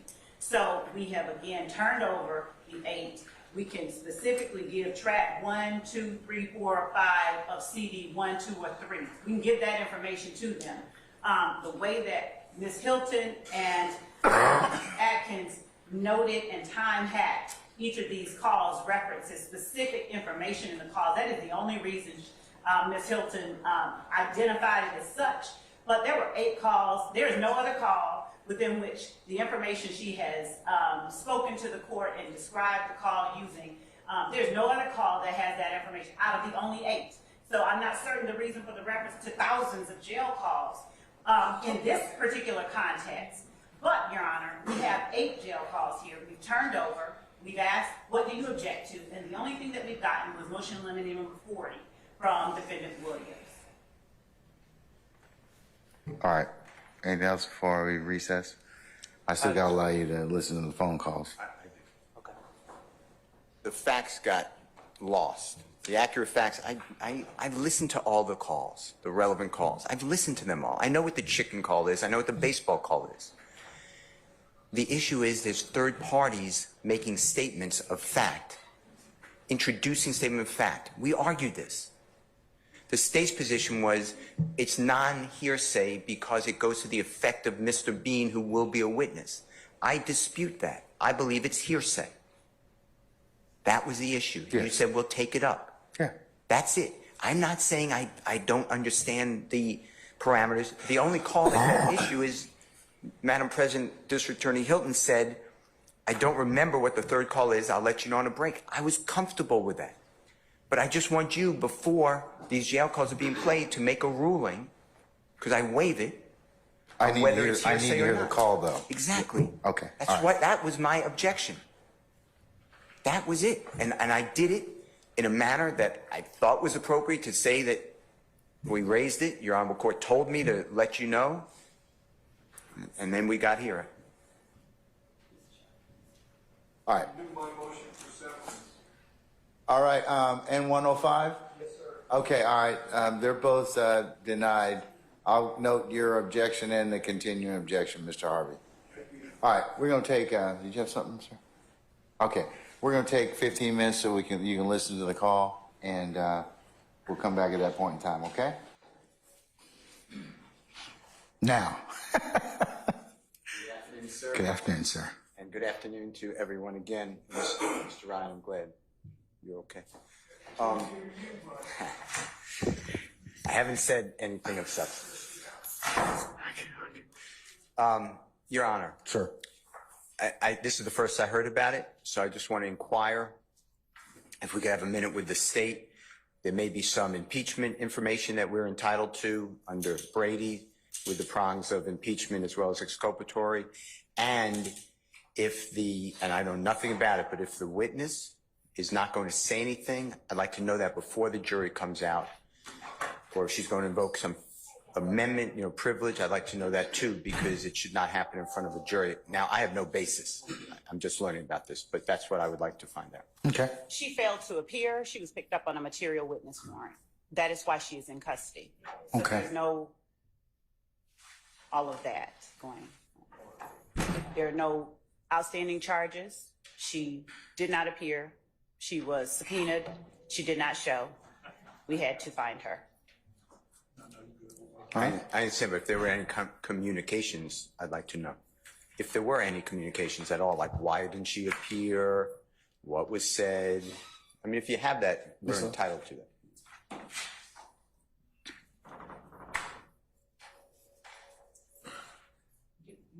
No. You can certainly, for the benefit of all counsel, indicate any conversations that you may have had with a witness prior, which caused you to, that would be, I guess, responsive to Mr. Steele's inquiry. Okay. Your Honor, the witness has indicated from the beginning that she did not want to testify. When I met with her late last year with Chief Investigator Randolph with our office, we spoke, and she emphatically indicated she did not want to be involved. We told her that we had to, this is what we have to do. She indicated that Mr. Anderson, who is her child's father, was the way that she said initially, she started off with, I blocked everything out from then. I blocked everything out. And I said, okay, let me just start off with the fact that I'm sorry that all of this has happened to you. And then she said, I've been in a bad place. I went to prison. I learned my mother was sick, terminally ill while I was in prison. The year after I was released from prison, my mother died the day after my birthday. And there have been times when I didn't want to go on, but I have these 3 boys, so I have to go on. We talked about herself, her family. She indicated that when I spoke with her and said, let me just say, I asked her whether anyone ever contacted her following the 2013 robbery by the defendant Williams and Mr. Murphy. She said no one had ever spoken with her, that we were the first ones that spoke with her about that. I said to her, well, I suppose, and I was remembering differently than what the report read. I said, I suppose that's because the officer said that they called you and apologized and gave you your stuff back. She said, what officer said that? When did they give me my stuff back? I said, this is what I think I remember from the report. We had it seemed amicable kind of interaction. She agreed to meet with us again as time went on, if we needed to, when we needed to. Later, as it grew closer to the time that she needed to appear in court, she came here for court. Earlier this year, I went outside to talk with her again. I had reached out to her by various means between that time and the time I first met with her. When I sat down to talk with her, she said, I want to take my life, essentially. And I asked her, what had happened, why? She said, you're making me feel that way. So I left. I walked away from her and called in an advocate and our lieutenants, our investigators were called. They then called an ambulance. She indicated that she did not need an ambulance. After needing her the next time, most recently, we were trying to reach her to appear on March the 26th. We reached out to her several times. She did not appear on March the 26th. One of our lieutenants reached out and said, we don't want to have to get a material witness warrant for you, but you have to answer our calls. We then came to, we secured a material witness warrant. In the meantime, after that had been secured, she texted our office and said that she was in the hospital, but we had eyes on her home. Her car didn't leave the driveway. So officers went into her home, went to her home and executed a material witness warrant for her arrest on yesterday. She was taken into custody yesterday. She was not happy. And as a result of that, Your Honor, I also wanted to bring to the court's attention, as far as what she will say when she comes in here, there is no privilege to be invoked. So I know she does not want to be in jail. She has made, I'll call them savory comments as to what can be done to her. She's not a fan of our office, and that's where we are. Additionally, Your Honor, as a result of all of those facts, I wanted to just point out, I don't know if she's going to be cooperative. I don't know if she's going to be hostile, but I've printed out for the court's consideration and copies for counsel of questions. I may have to ask her questions that are closed-ended. They will be maybe one-word answers or closed-ended questions. Those have tended to garner objections, but I just have case law that says a question that requires a yes or no answer is not a leading question. A leading question is a question not suggesting the desired answer is not leading, where it inquires only into a single fact. That's Milner, M-I-L-N-E-R versus the state, 258 Georgia App 425. Wiggins versus the state, 338 Georgia App 273 is a 2016 case. The Wiggins is 338 Georgia App 273, which states a question is not open to the objection that it is leading when it does not suggest the answer desired. So the court found that questions such as, now, would she actually hold your hand during this time? And now, did he ever get his private part inside your vagina? That they did not suggest the answer desired. That the questions, in fact, did inquire into only a single fact, but because they did not suggest the answer desired, the questions were not leading. The court also cited cases wherein the question, was any money demanded of you, was argued as leading by an appellant. The court said that was not a leading question. And allowing a prosecutor to ask a 14-year-old witness, did you see the defendant with a gun, was also not a leading question. And as to that issue, the last case that the state has for the court's consideration is Burden. That's B-U-R-D-E-N versus the state, 332 Georgia App at 811. That's a 2015 case, which also says a question is not open to the objection that it is leading when it does not suggest the answer, but only inquires into a single fact. They cited Milner for that assertion on the court's part.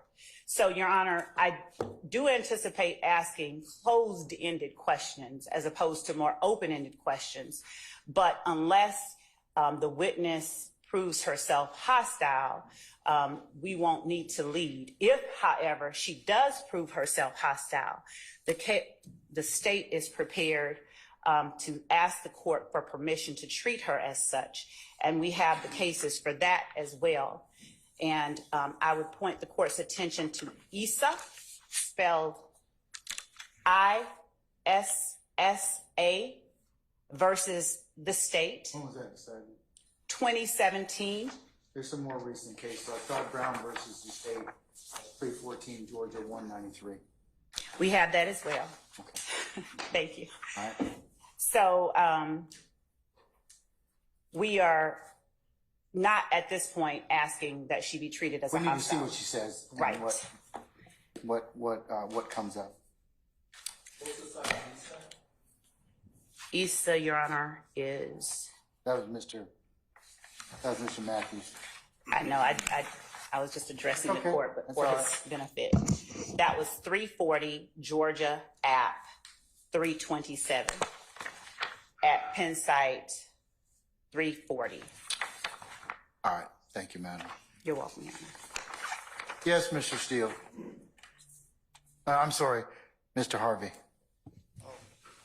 Let me just comment for the record that we had a 1 o'clock start today. None of it was provided to us this morning or yesterday. So, I mean, it's pretty disingenuous to come in and start, hey, I'm speaking, to start citing cases and saying I can ask these questions after the state arrested somebody yesterday and holds them in jail, number one. Number two, everything that I heard that was stated to the state is Brady material. The person's mental state, what she said, the statement that was given, none of which we were given that I know of. So and number three, I do object to the public not being able to see this witness under the authorities that we have already provided to the court and argued previously. So number one, I don't think this witness should be shielded from the public. We have been provided with nothing to verify that she is in any particular danger that would overcome the Sixth Amendment openness provision of this particular trial. Number two, I would like that Brady material and a chance to digest that with my co-counsel prior to this witness testifying. So I object on all of those bases. Your Honor, if I may respond briefly to the assertion by Mr. Harvey that not showing her face on camera is a violation of their Sixth Amendment rights. This court has made these proceedings open to the public. The court streams these proceedings via Zoom down to another courtroom in this courthouse for anyone who chooses to see it. Anyone who desires to do so can come inside the courtroom by permission of the court, if the court allows, and can go into that other room.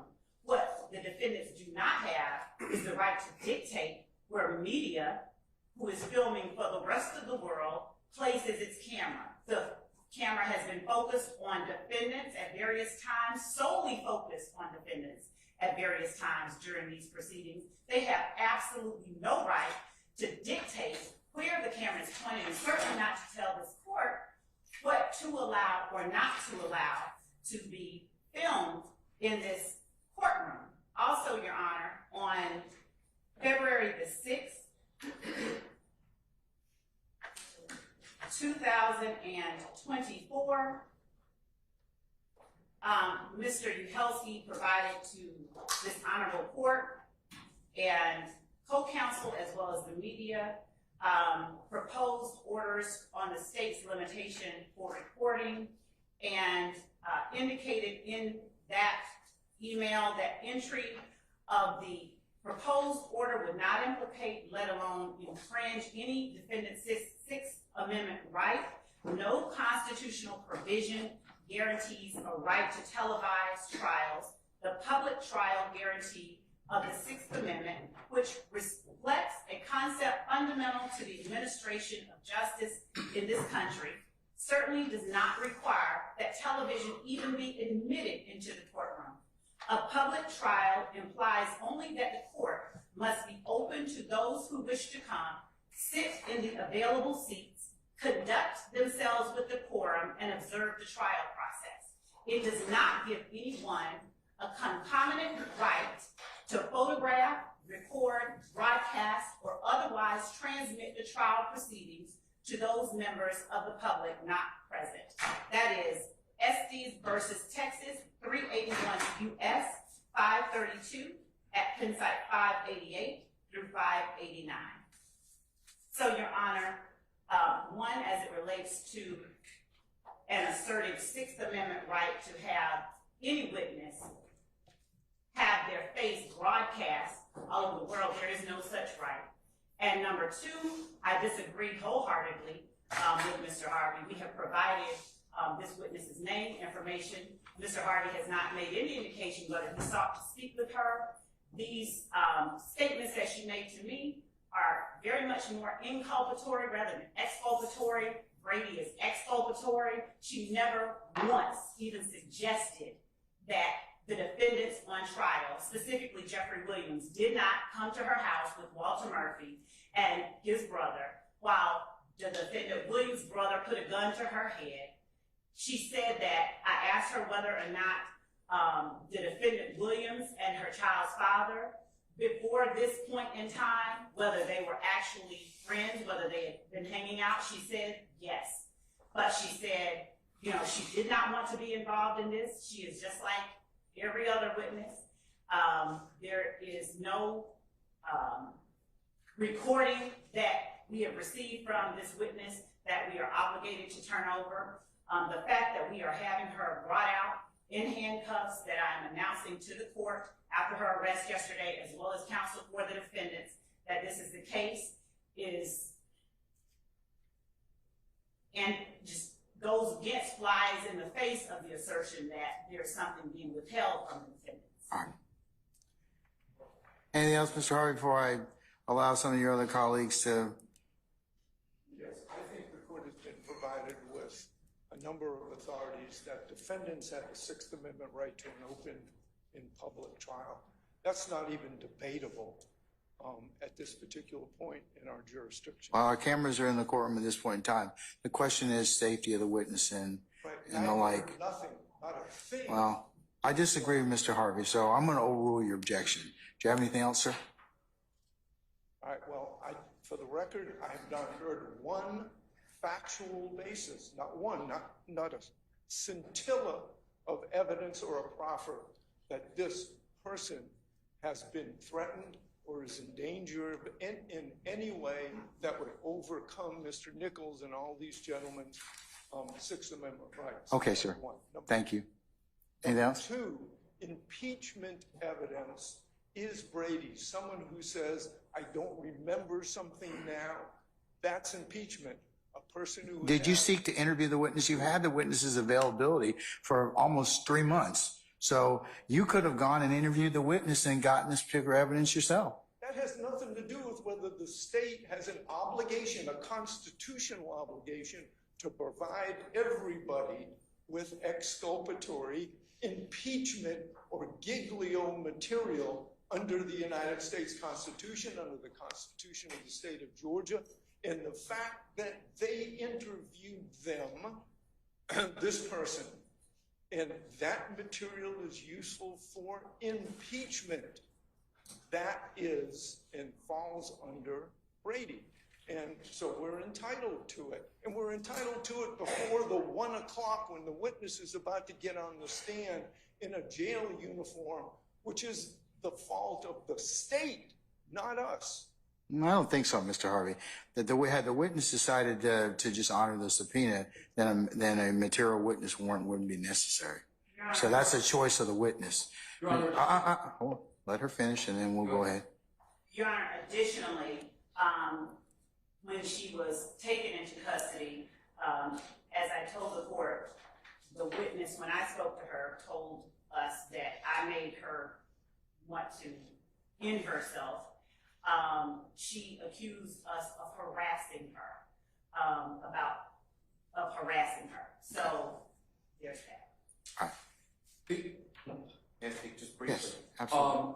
I just want to point out to the court the order entered by this court related to the videoing of witnesses.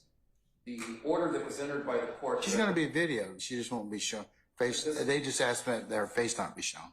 The order that Mr. Uhelski prepared and the court signed says that the witness or state may request that only audio of their testimony be recorded. In addition, for any specific alleged victims for whom there are legitimate security concerns that can be substantiated by the victim or the state. the victim or state may request limited identifying of the witness. So I'm not sure that there have been legitimate security concerns substantiated by the state. Ms. Your Honor, I will point out Ms. Love. that this witness is now in custody at the Fulton County Jail. We have endured weeks of testimony from a witness whose face was shown, who provided outbursts during court as a result of what happened when it was made public that he was coming in to testify, even when he chose to recall nothing. So we are, based on what has happened in this trial so far, in the interest of justice and in the interest of judicial economy, we are asking that for the sake of this witness, her well-being, her feelings of safety, that we not show her face. And Your Honor, I still do not hear legitimate security concerns that are particular to this witness. Okay. All right. Thank you, Mr. Weinstein. And just lastly, Yes, Mr. Healy, Mr. I would ask the court to require the state to proffer in specifics in terms of this particular witness. I think that already just based on what Ms. Love said already and the court's viewing of what has gone on with the last several witnesses that have had their faces broadcast to the world, that there's a legitimate safety concern. So I'm going to overrule your objection. It's noted for the record. And for the record, Your Honor, on that same note, the prior witness that came into court stated that his information had been broadcast. I didn't specifically. He lost his job. He has been harassed. That's a security concern.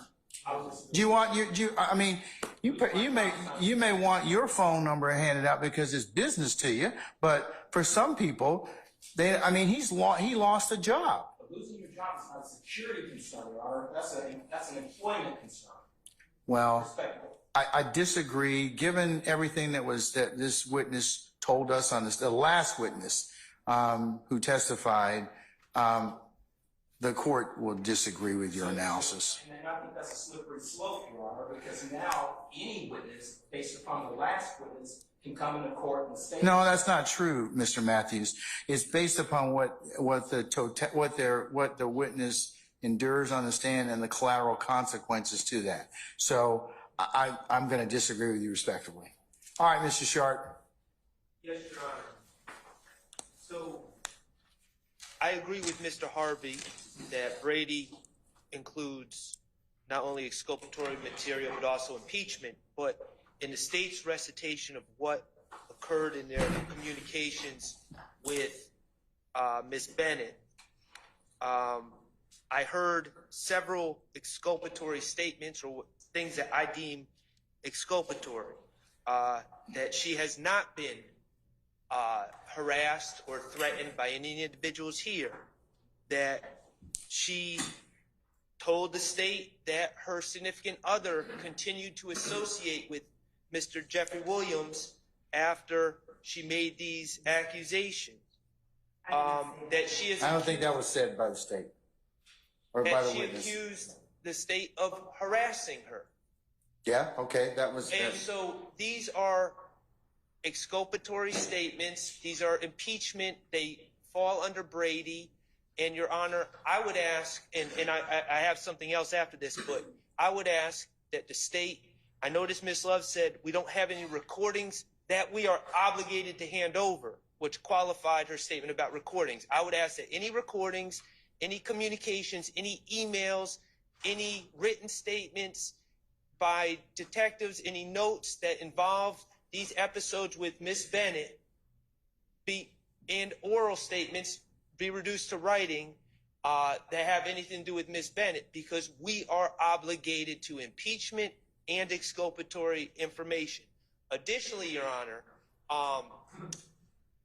I would ask that Your Honor, instead of calling the jury out to have the initial determination of where Ms. Bennett is and if she's a hostile witness or not, that we have a a hearing outside the presence of the jury. I would ask that Ms. Bennett be provided legal counsel, because it appears that she may be under some legal jeopardy. She may have given false statements back then, and she's being brought in to testify now.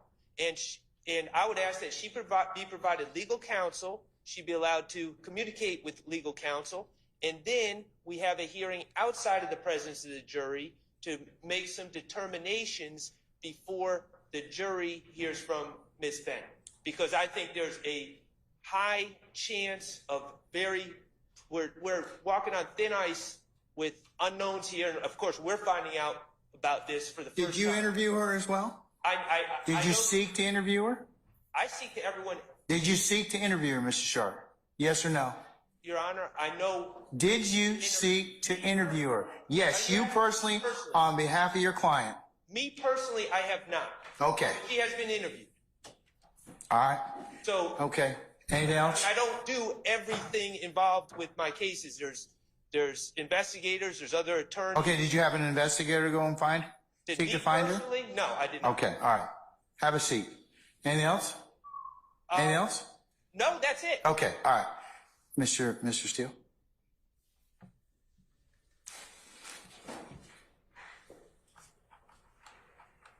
Thank you, Your Honor.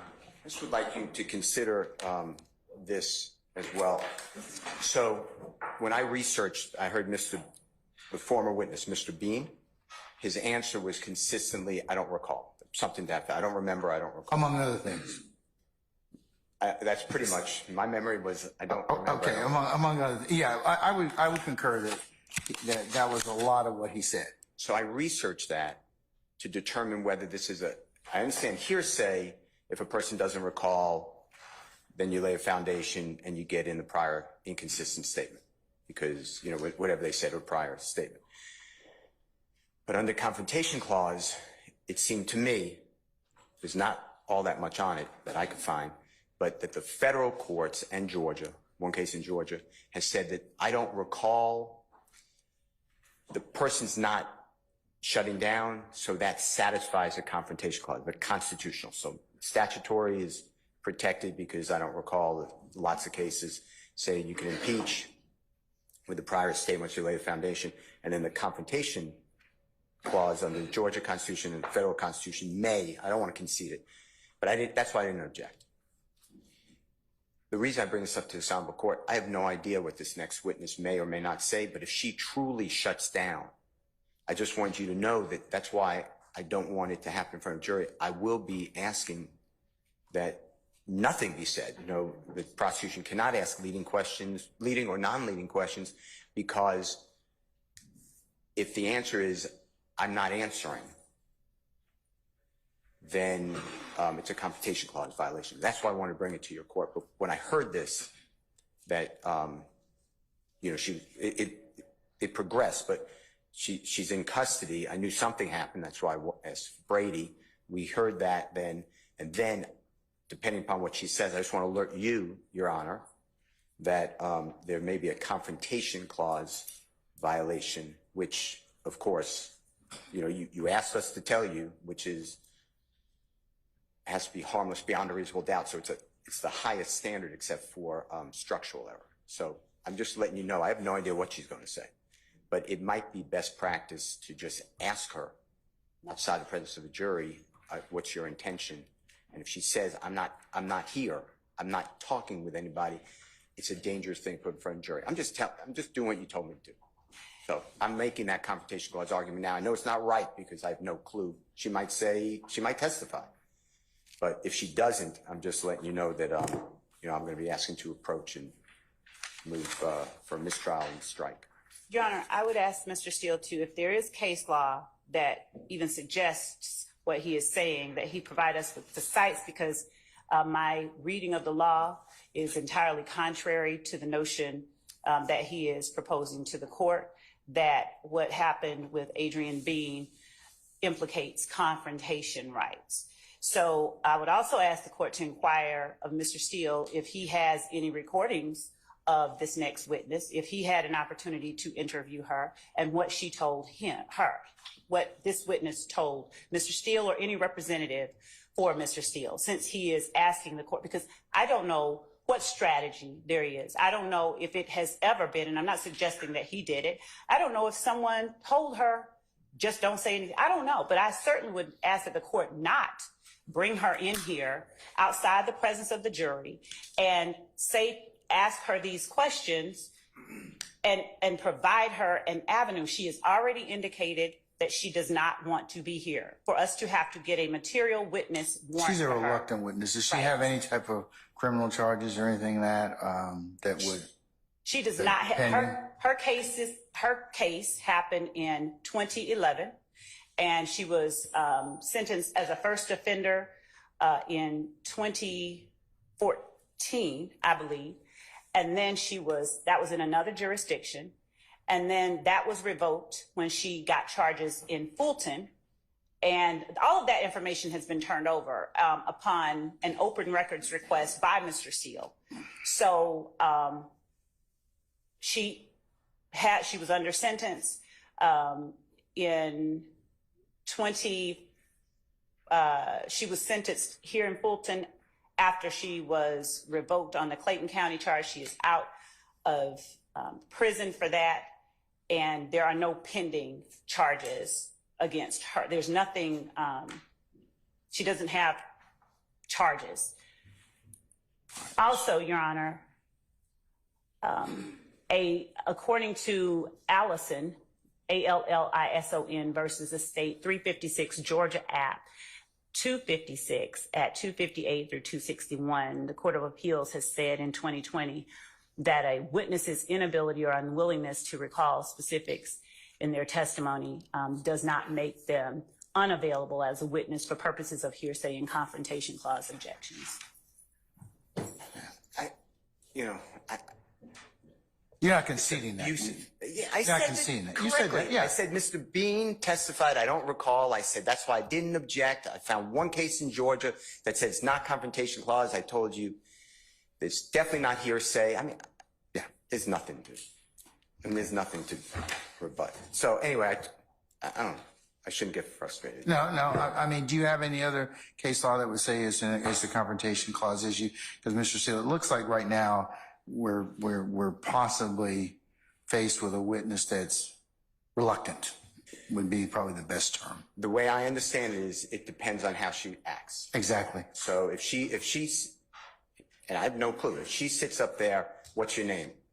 I'm silent. Is your name this? Silent. That would be, in my opinion, a violation of the confrontation clause, because there's no opportunity to cross. Different than, I don't recall, but that's a statutory right. And as I told you, in Georgia, there's a confrontation clause case that says it's not confrontation clause. So, it just depends on what she says. But That's she's why here. I'm trying to, and I could, depending upon what she does say or not say, allow her to be treated as hostile, so that leading questions could be asked. She'll answer them. She may not answer any of them. Right. I mean, and then you still have the right to examine her. I mean, but she may not say anything. I mean, that's the other thing that may happen. And that's my issue that I brought to the court. If truly nothing is spoken, then I have a violation of the confrontation clause on behalf of Mr. Williams, Mr. Matthews Jr., et al. Have that. I'm just trying to raise it to the court. Your Honor, in the interest of justice, I would ask the court to inquire of Mr. Steele if he has any information, any recordings of this witness, anything of that nature, that give him reason, or even if he doesn't give him reason, if he has any recordings, if he has any information, if he had the opportunity to Did you interview the witness, Mr. Steele? Did you have the opportunity to do that at some point in time? Because that does factor into whether or not, part of my analysis as to whether or not there's any other information. Your Honor, I don't have to answer that question, but I don't mind answering ex parte on a sealed record, and the defense can come, but not the public and not the prosecution. So if we could go into your chambers, or everyone not with the prosecution, not with the defense, be excluded and not with the court staff, excuse me, not staff, the court's Your Honor, chambers, then I don't mind sharing with the court. I'm not asking for anything that's privileged. I'm asking for an inquiry into whether or not he had the opportunity to interview her and whether or not he made any recordings. I'm not asking for the content of those recordings, if he wants to call it work product or whatever. But I'm asking, in the interest of fairness, they are making assertions, assumptions, and all sorts of requests of the court. I'd ask that the court simply inquire, one, whether Mr. Steele interviewed her, interacted with her in any way, and two, if he has any recordings. Whether or not the state is privy to those is an entirely different other matter that I'm not even reaching right now. Your Honor, I'm not, I'll do exactly what I said, and your honorable court can listen, hear, view, read, whatever you want, but I'm not doing it in front of the state. I don't have to do that.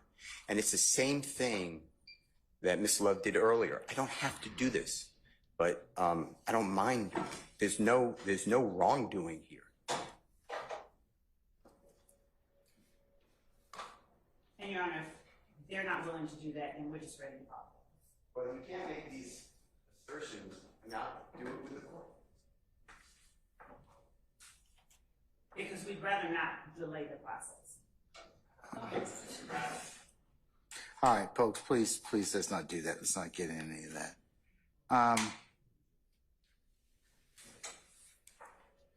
All right, give me a second, please. All right, it's clear we don't know what she's going to say. However, that's just the whether or not she testifies as to what, will be within her decision to do so and to testify truthfully. My concern, or the court's concern at this point in time, is that you, being the defense counsels in this case, may not have had the opportunity to talk with her about what she is going to say. I don't know whether or not my concern, as well as based upon the state's proffer of what they have said to her, is it may or may not be impeachment, it may or may not be Brady, but I think in order for you all to satisfy yourselves, you should be given the opportunity to talk with her. So I'll let you do that over the next 30 minutes. So you can talk with her and see what she says, and then we can kind of take it from there, those who are interested in doing so. So that's the court's suggestion.